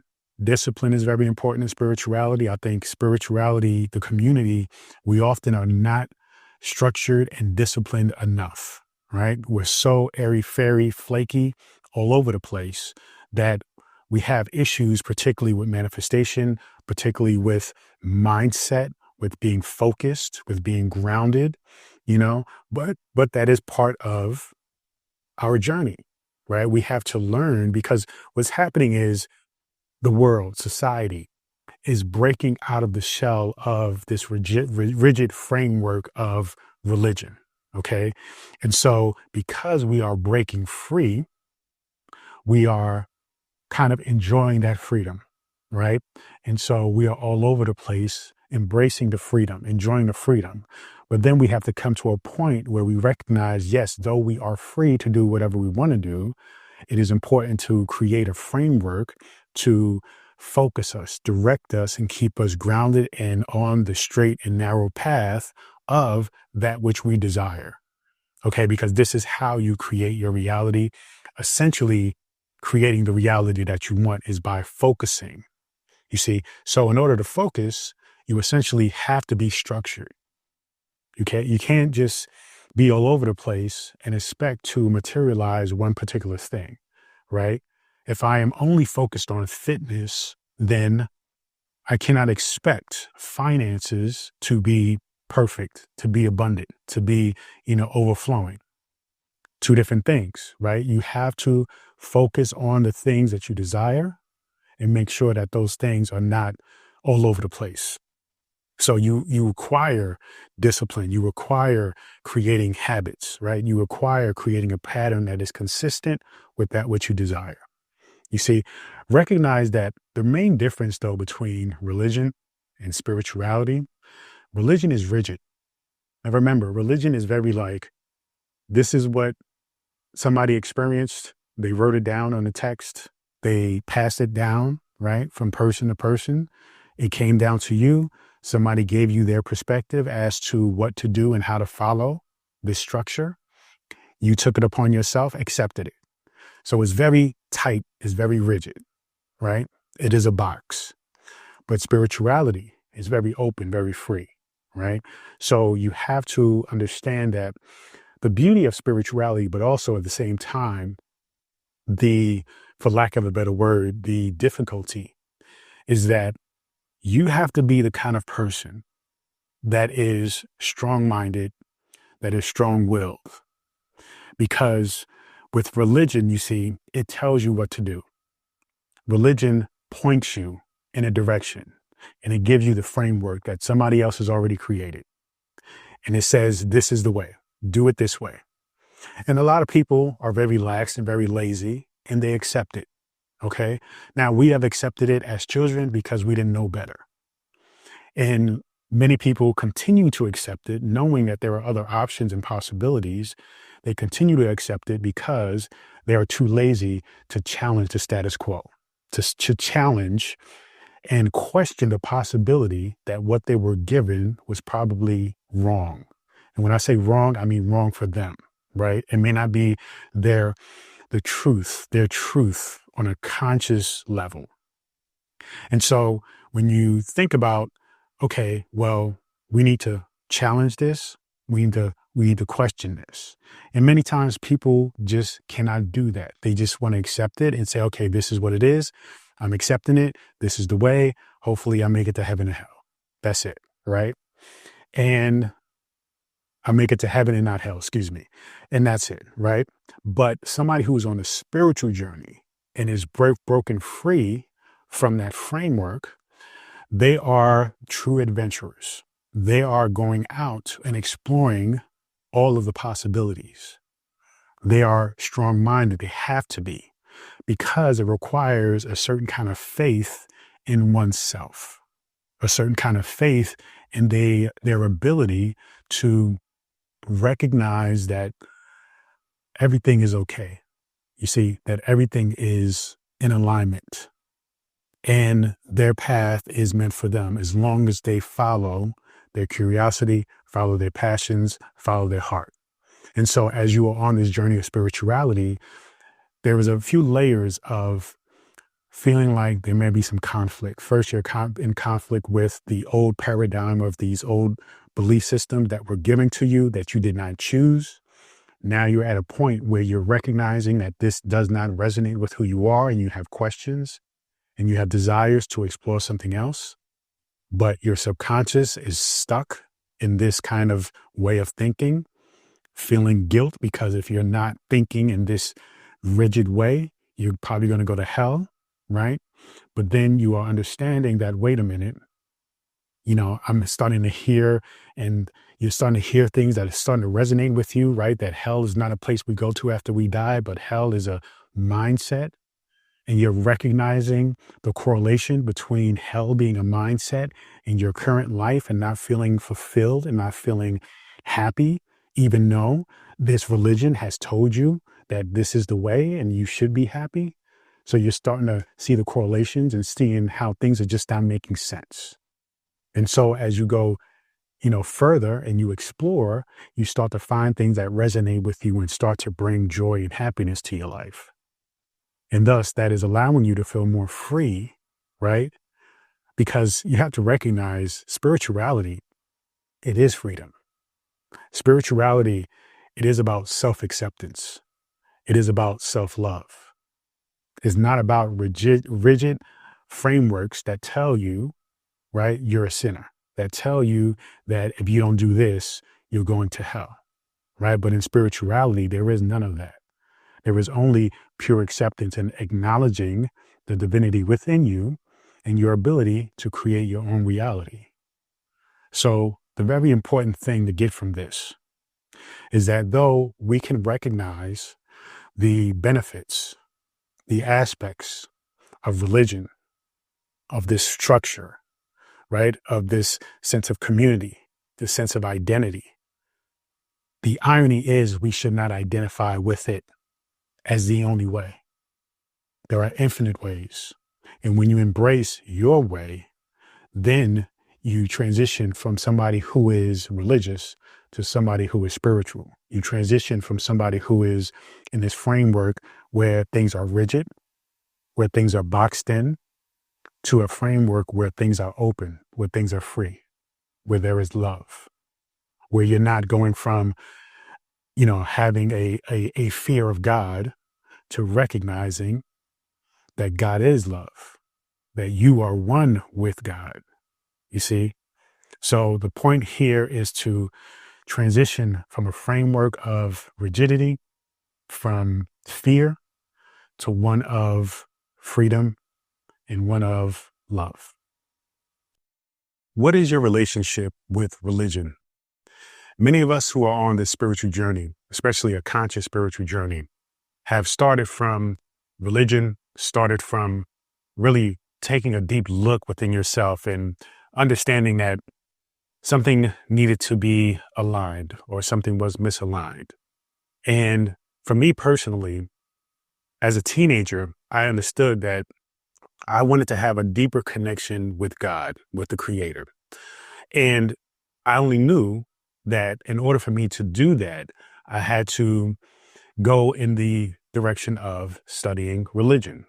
Now, the one thing I can give myself credit for was not to simply take and accept the religion my parents had given to me. You would imagine somebody who's named Peter. My parents were Christian, traditional African American Christians who, didn't go to church every single week, but identified as Christians and identified with Jesus Christ being our Lord and Savior. And for me, though it wasn't something that was a permanent fixture as far as really predominantly the core of our belief system and something that we constantly spoke about, it was understood. And on particular holidays, we would go to church and we would pray, say grace, and end the grace with amen in Jesus' name, right?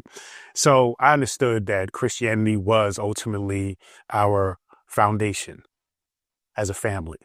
But I had questions because I wanted to really get a true understanding as to God, as to myself, and of course, my connection with God. And so I knew that there were other religions as well that ultimately led to the same place. Because unlike many people, I didn't accept the religion that was given to me as the ultimate truth, right? As the only way and the one way. That didn't sit right with me. So what I decided to do was discover, explore myself, right? Because one of the most important aspects of spirituality is the understanding that you are an intricate part of the journey, of the truth, and finding out really what works for you, what resonates with you, what is your truth. And so if you take yourself out the equation without and not consider yourself as a very important part of the understandings of what it is that your faith is and how to align with that faith, right? How to align with that religion or that spiritual journey, then you will always be disconnected. You will always feel a sense of unfulfillment, right? Dissatisfaction, lost. You will always have a emptiness, a void within you, a darkness within you that isn't filled with light. Okay. So it's important for you to recognize you as the key to truly understanding this journey of self-realization, of recognizing your connection with the source, with God. And so for me, I went down the journey of studying generally the most popular religions, Christianity, Islam, and then I went down the road of getting into Buddhism, Baha'ism, different things that I stumbled across throughout my journeys. And you will find that whatever journey you're seeking, whatever thing you're looking to materialize and manifest, once you start with what you know and you explore deeper into that, you will naturally be led by way of your consciousness. You will naturally be led to more information, other things, right? Which will let you continue to grow and evolve in your journey. So don't feel like, oh, all I know is this. I don't know anything else. And then have your ego get involved and feel like, well, I don't know about those things, so those things must not be important. Not true, obviously, right?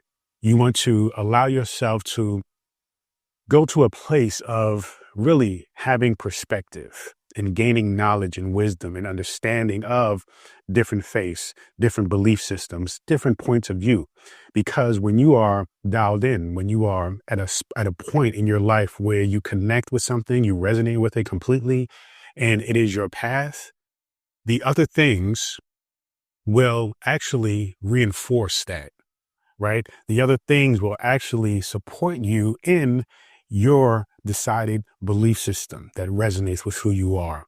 So never feel like you need to cut everything off just because you have found your thing. You will find that being open to just simply listening, to learning, to gain some basic understanding of other things will in fact anchor you in more so to what it is that you feel resonates with you. So always have an open mind on this journey, whether it be religion or spirituality or the both. So for me, again, I decided to go numerous directions in understanding. And what I came to is the understanding that basically, though we are talking about different religions, they all lead to the same destination. They all lead to connecting with God. They lead to having a deeper connection with self. They lead to ultimately having a greater intention with yourself and how you relate to other people and the world. Okay. So then it was just a matter of coming to a place of picking which one resonated with me the most. Now, ultimately, the truth of the matter is, since they all, to me, had a similar message, it really wasn't about picking one. It was about understanding all of them and applying the knowledge and wisdom that resonated with me and added fulfillment into my life. And that is where the spiritual journey began. Because when we think about religion, what we're doing is we're looking for instructions. We're looking for doctrines that tells us what to do, rather than trusting our own intuition and our own understanding. Remember when I said the most important aspect of your journey, whether it be religious, spiritual, or both, is you. So you must understand and consider the importance of yourself in this equation of figuring out this formula of life. You see, so your job is to really recognize that it all starts and ends with you. What resonates with you?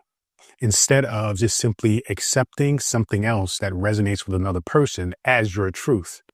That will leave you in a place where you are feeling really the most disconnected from yourself than ever. So, many times people feel like they have accepted a belief system from somebody else. They get, high off the vibes of it and everybody supporting them in this community.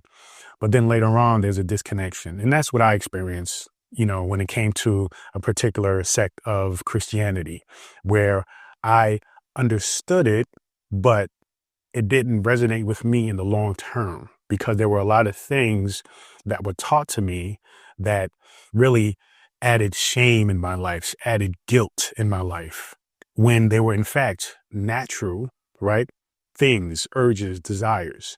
So you have to recognize that you feeling guilt and shame is not supportive of you along your spiritual journey. And a lot of times religion teaches that. Religion pushes that to us. Religion teaches us that when we don't do the right thing and we continue to not do the right thing, we're going to end up in a place called hell, right? We're going to end up in a place where all bad people go for eternity. Now, I've come to understand that in reality, that isn't the truth, right? The concepts of heaven and hell and earth are all metaphorical. They're all symbolic. But I have gone down the deeper essence of understandings of these spiritual texts. And I continue to do so. I continue to learn and go deep into that understanding. But for many people, that is what we were taught. And so we accepted that. We allowed ourselves to be transformed by that, manipulated by that, influenced by that. And this is not to say that religions are wrong. This is not to say that all faiths are wrong. This is not to say that your beliefs are wrong. But you have to ask yourself, does this truly resonate with who I am? Does this truly make me feel at peace? Does this truly make me feel like I am accepted and loved? Am I using terms like I'm looking for a God-fearing man or woman, right? Why should you fear God? God created you. God created everything around you. God has essentially proven that by you simply existing is an act of love. And therefore, there is nothing to fear. You see, so even in our language, in our religious or community, right, the language that they speak, you have to ask yourself certain questions as to, does that resonate with your understanding, right? Does that resonate with who you truly are? Because many times people will say things, they will have phrases and expressions that we sweep under the rug, but we never question and ask ourselves, what is the deeper essence of this expression, this statement? So you have to go deep into questioning everything. That is a very important aspect of your spiritual journey. And when I say question, I don't mean that you should be skeptical of everything and that everything is a fraud, everything is to manipulate and control people, because we have that, you know, understanding and we have that belief system around religion itself.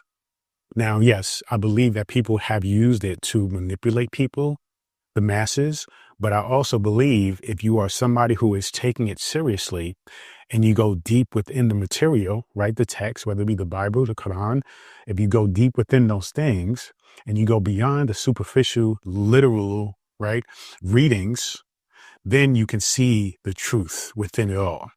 And I believe that the powers that be still allow that to be there so that way you can then go deeper. And this is where you actually take the journey of spirituality versus simply being somebody who is indoctrinated by a religion. Now you are absolutely taking this journey personally and finding personal understandings of what it is that is available to all of us. We just don't decide to go deeper into the text, to read it for what it is. You know, we're looking at it superficially, we're accepting what other people are saying about it, and then we just continue to move on with our lives thinking that this is enough. And you should not think that something that has been passed down to you is enough. You should go deeper into your own understanding because you are the creator of your own reality. It is your perspective that transforms and connects and permeates all things, right? Because you are you. You can only experience this life by way of you. So you have to take ownership of that. You cannot just simply allow somebody to tell you, oh, this is what it means. This is what it is. You can take that if it resonates with you, but then you must, you must receive it and you must take ownership of it. And by taking ownership of it, you have to go deeper into it. You see, now it doesn't mean it has to be religious. It doesn't mean you have to go into the books. It can be about going into nature, totally disconnecting from traditional religious belief systems and just simply deciding, you know what, I'm going to just go into nature, spend time with myself, spend time within myself, connecting with myself, and that will give you all that you need to find that deep spiritual connection and fulfillment throughout life. Now, your journey is to really understand and explore the deeper truths, right? So you want to go into recognizing that all the things that we've been taught about religion are very, very superficial, very, very basic, and that the spiritual texts are really designed to allow people of pretty much any frequency to resonate with something. This is why these books have been around for so long, right? This is why the Bible is by far the best-selling book of all time, because it resonates with everybody's level and frequency. So some people may read a statement and it will resonate with them. Whereas another person who is more evolved and advanced will read the same statement and come up with a whole different understanding of it, right? Because it is about you. It isn't about simply saying that this text means this for everybody. It means different things for different people, you see? So you have to just really recognize and understand, oh, okay, this is about understanding that I get to control my frequency. I get to control my education. I get to control what it is that I see by opening up myself to the possibilities or with the desire to see more. You see, so you have to acknowledge the desire to want more. You see the desire to break out of any unfulfillment that you may be experiencing when it comes to religion. Because a lot of times people are continuing to go to church, go to the mosque, go to the temple to wait to hear something from the pastor, right? The rabbi, the imam. They want to hear something that will set them free. They want to put it all on this one individual to say something that's going to allow them to make the connection that will change their life forever. Sometimes that happens, but for many people, it doesn't happen. This is why they go years and years and years going to the same church, going to the same mosque, going to the same temple, and still not reaching any point of true understanding of themselves. So you have to understand that you have to take it upon yourself to recognize that it takes your own effort, right? Your own level of recognizing that this is your journey. And so therefore you must take complete responsibility over it. You cannot put it on somebody else to tell you what to do completely. They can give you a basic blueprint, a basic outline, but they cannot give you exactly what you need. You can only do that. And that's what the struggle is when it comes to religion, is that many people do not understand that. Many people just think, oh, this is my religion. So eventually this will tell me everything I need to know. No, this is a basic framework of the instructions that people have understood. And if you go deep into the instructions, you will discover it for yourself. That's really what the doctrines in the text are about. You have to take ownership. And this is where religion transforms into spirituality. Because now you understand, oh, this is all on me, right? This is just guidance. Just like any book that you read, right? Just like any video that you watch.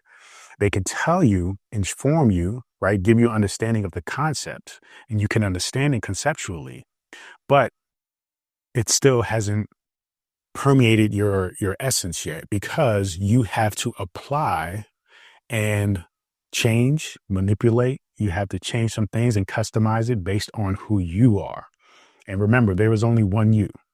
So you have to be really mindful, practice self-awareness, and eventually over time, as you continue to apply the concepts, you will make a connection, right? You will discover something for yourself. And that is part of the self-realization. That is part of recognizing, oh, I am creating this reality and I have, agency, even with the information that's given to me, to do it my way. That's the key. Okay. So when it comes to the religious issue, a lot of people feel the, dissatisfaction. They feel the unease. They feel unfulfilled. And it's important to identify the reason why you feel that way is because you're putting too much responsibility on the religion itself. You have to free yourself of that and recognize that it is on you. It isn't on the religion. Okay. Now, many other people feel a sense of anger, right? They feel a sense of, hate toward religion because they have this understanding that religion is meant to control you. Now, like I said before, there is a level of that. There is an essence of that, right? That has permeated history. And we see that people have used this wisdom to actually manipulate people, the masses. But that doesn't mean that the text, that doesn't mean that the religion itself is corrupt, right? It means that people are corrupt of power who have used that power within the text, within the knowledge, to manipulate people. Now, with that understanding, it is your job, again, to take responsibility and go into the purest form of that religion, right? That knowledge. It's really knowledge we're talking about.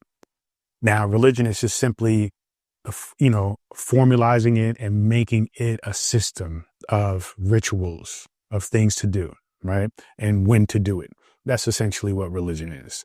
So your job and the possibilities here is for you to simply break that mold, simply say, okay, this book or these books are very impactful in society. So there must be something there to it. right? It's just like with every good lie, there is an essence of truth, right? With every good joke, there is an essence of reality.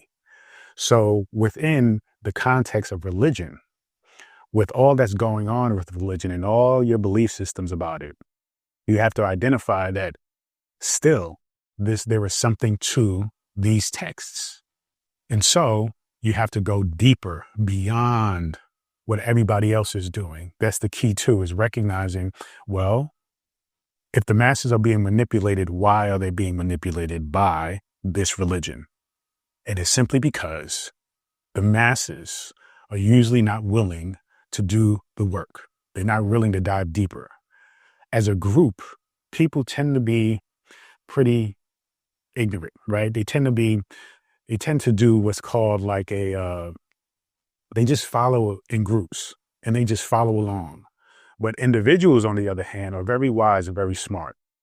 So your job, though, as an individual is to do the work upon yourself to go deeper and let go of the outside influences of what is being told of you as to how to look at this religion, how to look at this book, how to look at this text.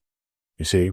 So your job is to now question everything, but acknowledge that there is something here. There is something to this book. There is something to this information. What is it?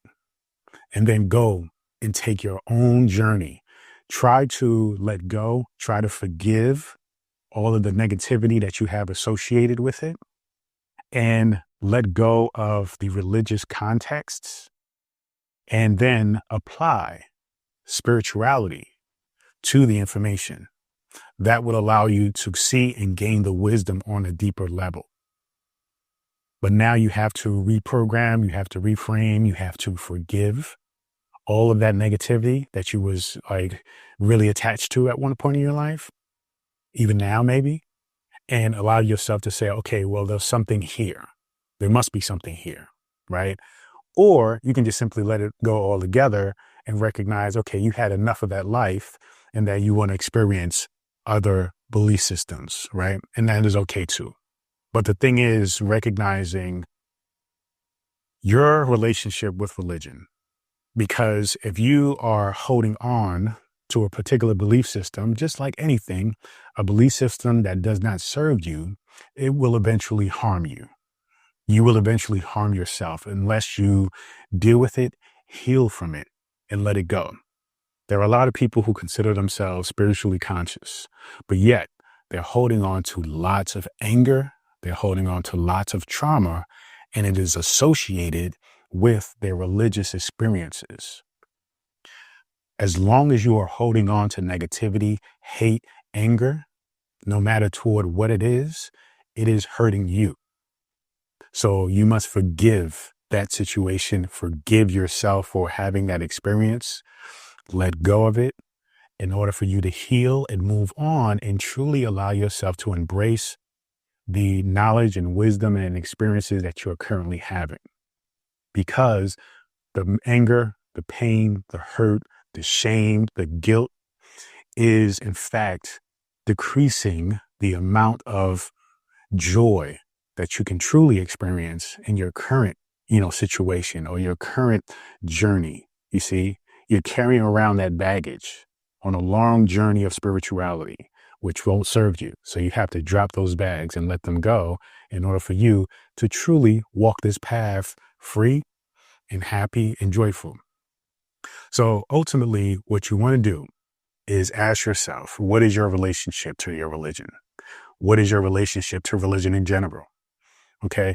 Is it one that is filled with anger, filled with pain, filled with anxiety? And if it is, go deep into what happened. Why is that? Okay. And then ask yourself, does that really serve you?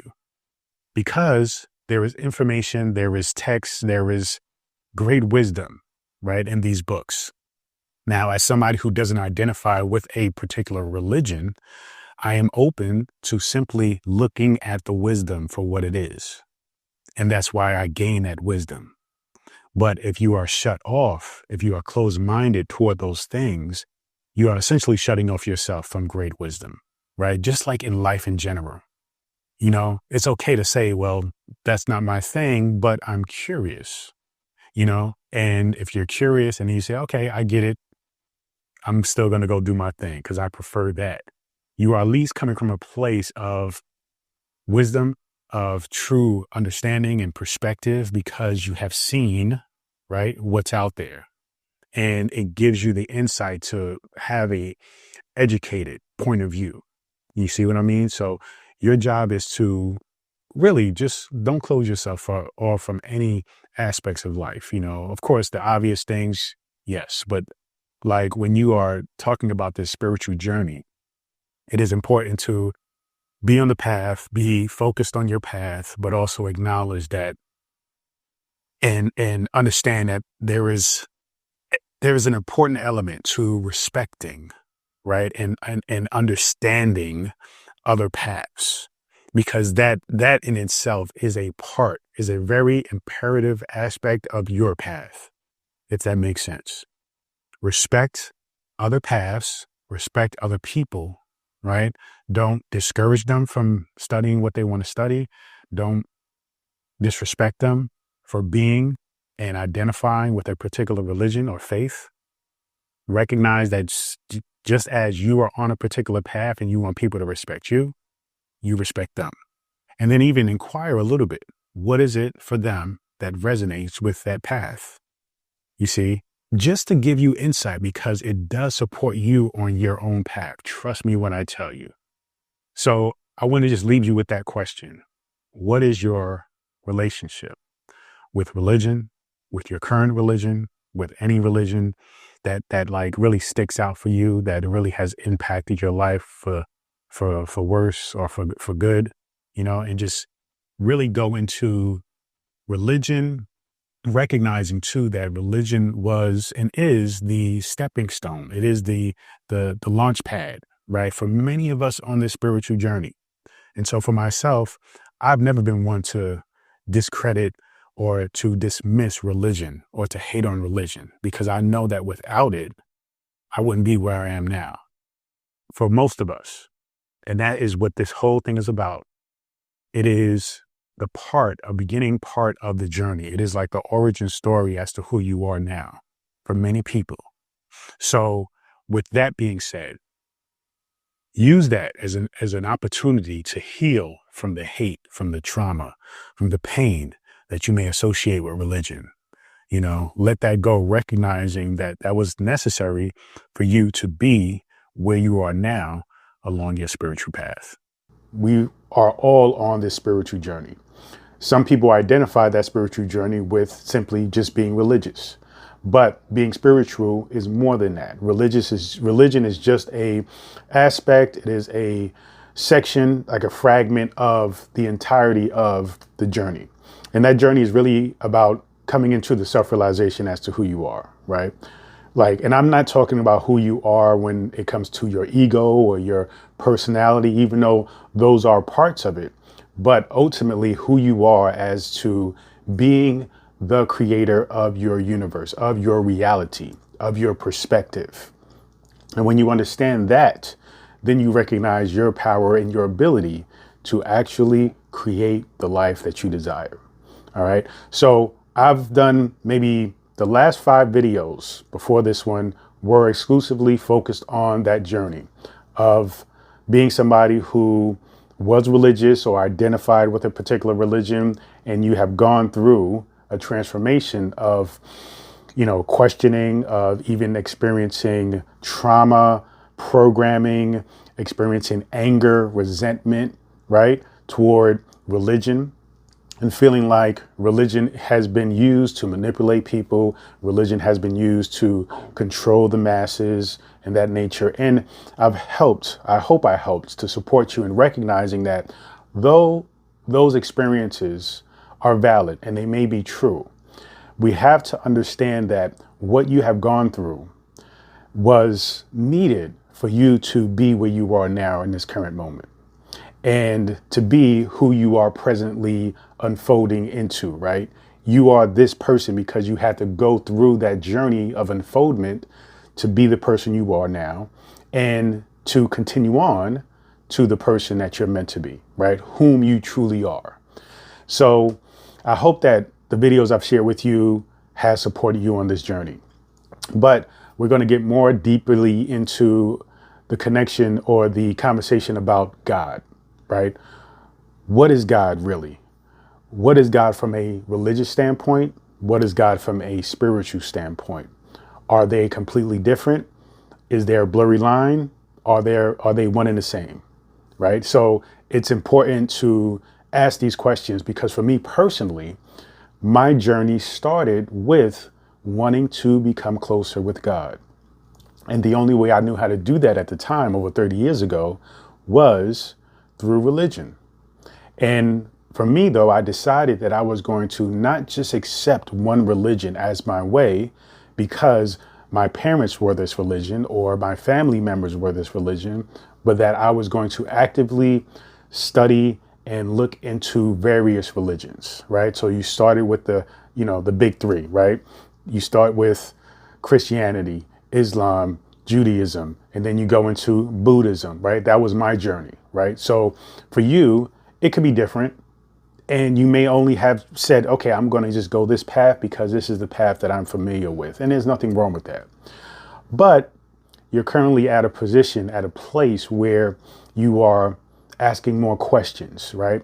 Things are either not making sense to you or they're making sense to you in a different way outside of the traditional scope of that religion. And you want to go further. You want to study more. You want to actually go deep into that. You want to go down that rabbit hole of self-discovery and self-realization and actually finding a deeper connection with God and what you see God to be. So when we talk about God, usually what people do is they reference God from a religious standpoint. So even if somebody is an atheist, and according to most atheists, they don't believe in God. Okay. And again, there's nothing wrong with that. That is their journey. That is where they are. Just like you want people to respect where you are, you have to respect and honor where they are. So if somebody is atheist and they say that they don't believe in God, oftentimes when you have conversations with them, they are referencing the religious concepts of God. In other words, somebody asked me basically, well, if God exists, why is there suffering in the world? Why are there children dying of starvation? Why are there wars where children and women are being raped and killed and all of these horrific acts? If there is God, then why, right, are those things happening? And what I want to do is give you a spiritual point of view as to why that is happening. Because my focus and my teachings and what I want you to understand is that though, yes, there is a creator that created all of this, we have to separate ourselves from the identification and the understanding that that creator is just sitting on a throne above us, looking down and just simply watching and being entertained. And then at the end of the show, he decides or she decides to place judgment upon us and tell us if we're worthy or not to be where he is or to go down somewhere else, right? Now, when I think about God from my point of view, my experience, right, my knowledge is to see, whether it be the Bible, whether it be the Quran, to see it on a deeper level, not to read things and experiencing things on a very superficial, shallow level. Because many times, if you see it that way, you will take everything literally as that is the way, right? But when you go deeper into the studies of metaphysical sciences, metaphysical means beyond the physical, right? Which means go beyond the literal, beyond the superficial, and go deeper into the meanings of what it is that you're reading, what it is that you're experiencing, what it is that you're feeling. Then you know, okay, there is something else to be gathered, to be gained, to be understood here.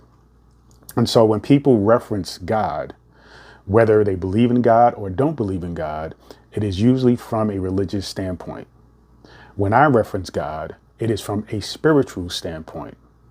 So my understanding of God is that because there is a creator, because there is who you are, right? And you recognizing there is a aspect of you that desires to create, desires to do things, to materialize things, to create things, whether it be a lifestyle, whether it be, you know, a book, whether it be an experience, whether it be a family. You are constantly in the movement of creation. That is because you are directly tied, connected, one with the Creator. It is like understanding you are a branch on a tree, right?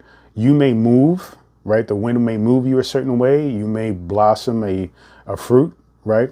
But all the other aspects, all the other branches are completely different, right? But you come from the same trunk. You come from the same root, right? So it's understanding that when we think about God on a spiritual, metaphysical level, we are not focusing on the external God. We are focusing on the internal God. We are focusing on this divinity within us, which is innate within us, which is fueling us, which is guiding us, which we often call consciousness. When you understand that, then you recognize that, okay, yes, there is lots of suffering in the world.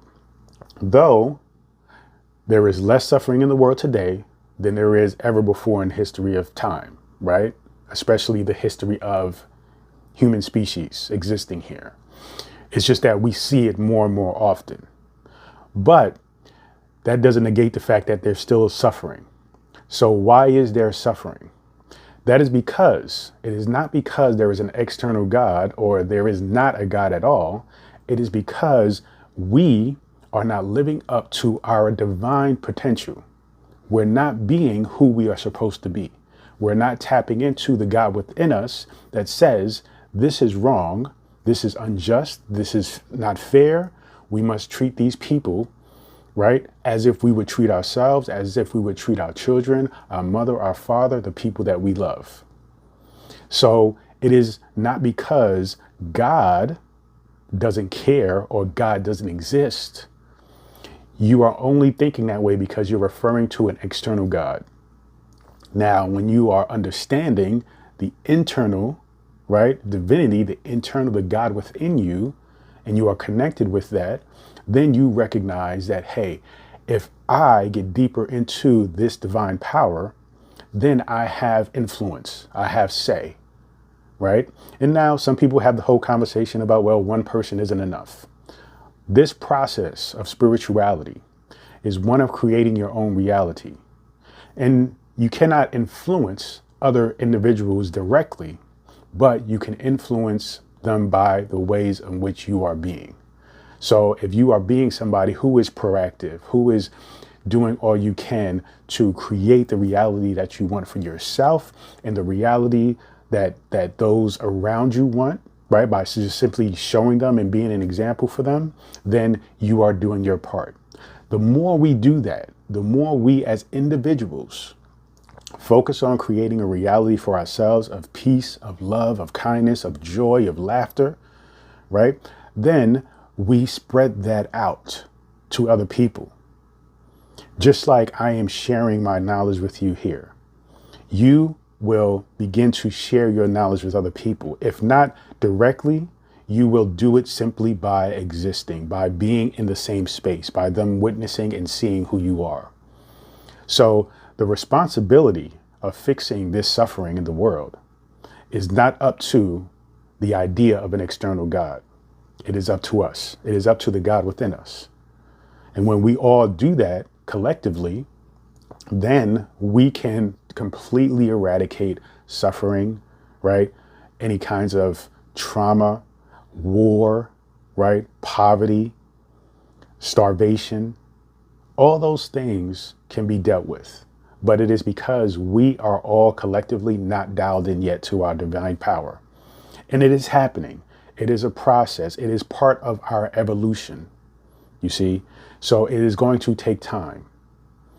Life now, relatively speaking, is better than it ever has been because we are coming into this evolution. And yeah, there are going to be times where things are going to, we're going to experience a dip, right? Where we get up to a point where it's like, okay, this is great. And then things get a little bit hectic and chaotic because we're going through a transformation. We're going through a testing phase, right? We're going through a stage of transformation where we're kind of in a cocoon, right? We were the caterpillar. We were beautiful as a caterpillar. And now we're in this cocoon, right? And so now we are beginning to transform.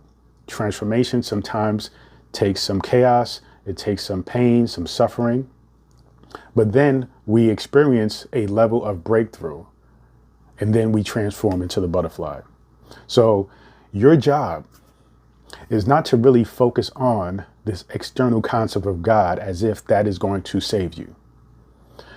Now, the reason why I say it isn't important to focus on an external God is because that is a religious point of view, that you are you and then something separate from you that created you is somewhere far away.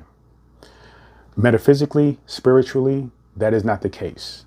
You are one with that force. You are one with that entity. That is why we practice meditation. That is why we practice grounding. We practice stillness. We practice mindfulness, because those are the skills, right, that allows you to tap into that part of you so you can communicate directly with the source, because you are one with the source by means of your consciousness. Your consciousness is the individualized expression of that which we call God.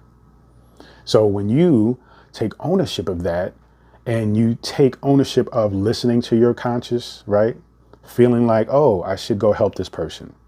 But then your ego jumps in and says, well, if I help this person and give them $5, what are they going to do with it? That's none of your business. If you want to support and help them, then simply do so. Follow your consciousness. You know, yes, it's important to be mindful and protect yourself. But there is nothing wrong with supporting somebody because you had that initial urge to do so.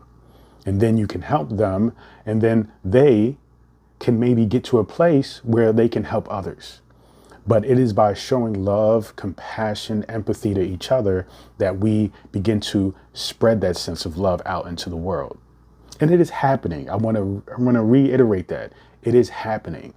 It is just not happening in a pace by which it seems that it isn't overshadowing the negativity that we are bombarded with. You see, it's interesting because there is more positivity in the world than negativity. But if you are only focused and only being exposed to the negativity in your reality, you're going to see it the opposite. This is why it's important to curate your environment. Be mindful about what you're watching. Be mindful about who you're speaking with. Be mindful about what kind of media you're consuming, what kind of books you're reading, because that is creating your reality. So as you understand taking ownership of your reality means you create whatever you want to experience, then you understand the significance of all of the elements of influence that you have, that is around you, that you are consuming on a subconscious level. You see, so again, we are wanting to focus completely on God here, not God out there. Because if we focus on God here, then this idea of getting rid of suffering, right? Getting rid of pain, helping people, supporting people. We understand it as our responsibility as divine, infinite beings. Infinite beings. So when you own the fact that you are an infinite being, you recognize that divinity within you, and you say, okay, God is telling me to do this. Here, God here. Okay? That is the only focus you should be putting your intention and your actions through. You see? Because eventually what happens is you begin to be empowered with responsibility, in a sense of recognizing that if you have an idea or a feeling like, oh, why is this happening? I don't like this. This isn't right. Then that means your consciousness, God within, is telling you to do something, to take action, to, again, create the reality that you want instead of complaining, blaming, right? Blaming a idea of God that you don't believe is real because you're not willing to take responsibility for the God within you, right? Because you are looking at it from a religious point of view instead of a spiritual point of view, right? That's the problem. When we think, oh, why is this happening? Well, because you see God as something separate from you rather than within you, rather than as you. So transform and change your concept and your understanding of God. When you do that, then you understand your power to create, not to sit, wait, and pray and hope, right? Not to say, well, this didn't work out. God doesn't want this from me. Well, you didn't do the things that you were supposed to do to align yourself with that desire. We are actually the hands of God. We, your passions, your goals, your consciousness is the force that allows you to align yourself with your purpose. That purpose is connected directly with the desires, the wants, the needs, right, that God has. You are here as an expression of God, an individualized expression of God. God wanted to have an experience called you. That's why you were created. And by that, when you are aligned with your true self and consciousness and living up to your purpose, following your passion, doing the things you love, right? Then you are, in fact, giving God what God desires. You are giving God everything that you were meant to experience and live. Your job is simply just to follow that. Be you authentically. The things that bother you, you take care of to the best of your ability. Cultivate a reality, a world that supports your desires. And then lastly, when we acknowledge the divinity within us, God within us, think about it in terms of how you see other people. I know for myself, when I started to come to this understanding and this realization, what happened for me is I started to see everybody else differently. I started to recognize that everybody is God. That when I communicate to an individual, even though the interaction can be, harsh, right? It can be unpleasant with certain people, you still have an understanding that though this person, you may not like them, but you still love them because you see the God in them, right? And you see their spiritual journey, you see where they're at, and then you understand from compassion, right? And empathy, like, okay, this is just where they're at right now. And maybe, depending on how you lead that situation, that experience, that conversation, they get to bear witness, right? They get to experience a connection. They get to experience a sense of, wow, this person really handled me in a way that was strong, but at the same time graceful and loving. Because when you are tapped into that divine power, there was a confidence in you. There is, yes, sometimes you still get angry, sometimes you still get frustrated, but then there is always this sense of you are communicating, you are having a conversation with God right now. That is what every individual that you're experiencing. You're having a conversation with different incarnations, different unique sparks, right?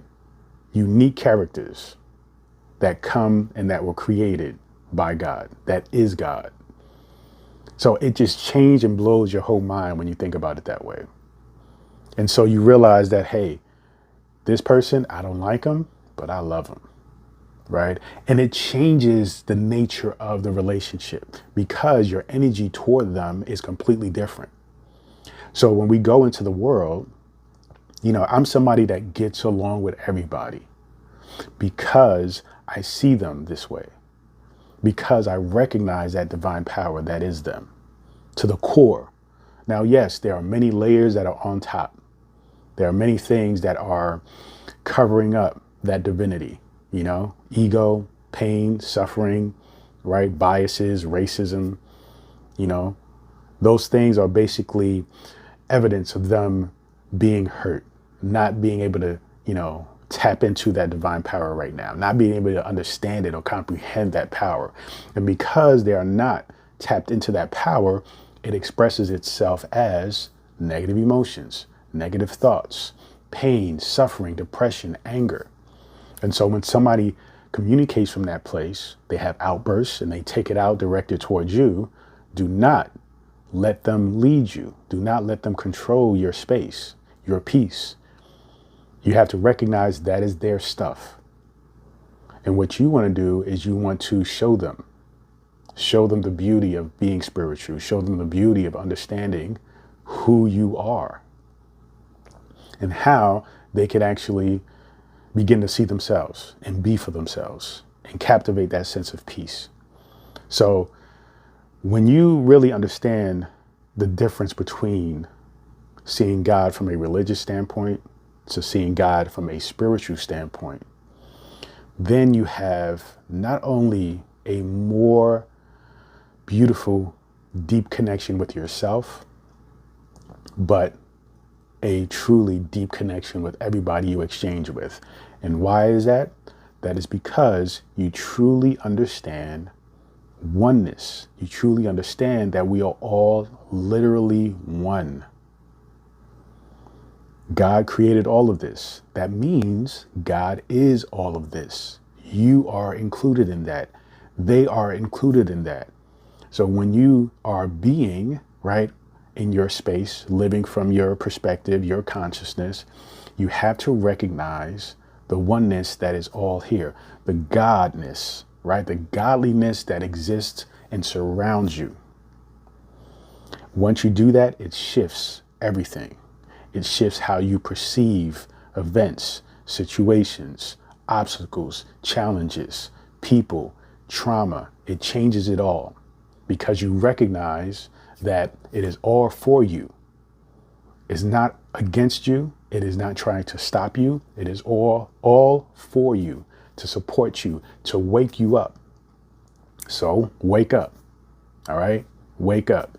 Now, another thing people talk about is like, oh, if you think you're God, then create the solar systems, create the planets. Well, perhaps we have, right? Because if you think about it this way and you understand the oneness of all things, when you think about the solar system, when you think about the sun, and you recognize, okay, I am an extension of God, experiencing life as myself, then by that way, okay, I am a part of that creation, right? I am one with that creation. I am indirectly the creator of those things as well. Why create another sun? That wouldn't be smart, right? The things that are created now for us is perfect as they are. That's why they were created. So step out of the egotistical religious framework of God and continue to go on this journey of spirituality, because it will dissolve all of the negative limiting beliefs and paradigms and shift you to a place of no limits, absolute abundance, absolute clarity, absolute joy. Okay. So when you think about all the things, right, when they say, hey, God did it. Yes, God did it. But God did it through you, for you, as you. Okay. It is one. So recognize that oneness. And as you go and continue to keep that, contemplate that, the world will shift and change because it's based on your perspective and how you see it. And that's how you create the reality that you desire. All right. Thank you so much. Feel free, go to drabundant.com, subscribe to my daily newsletter, get access to this free ebook, and so much more. Continue to join me on this journey. Peace and abundance always.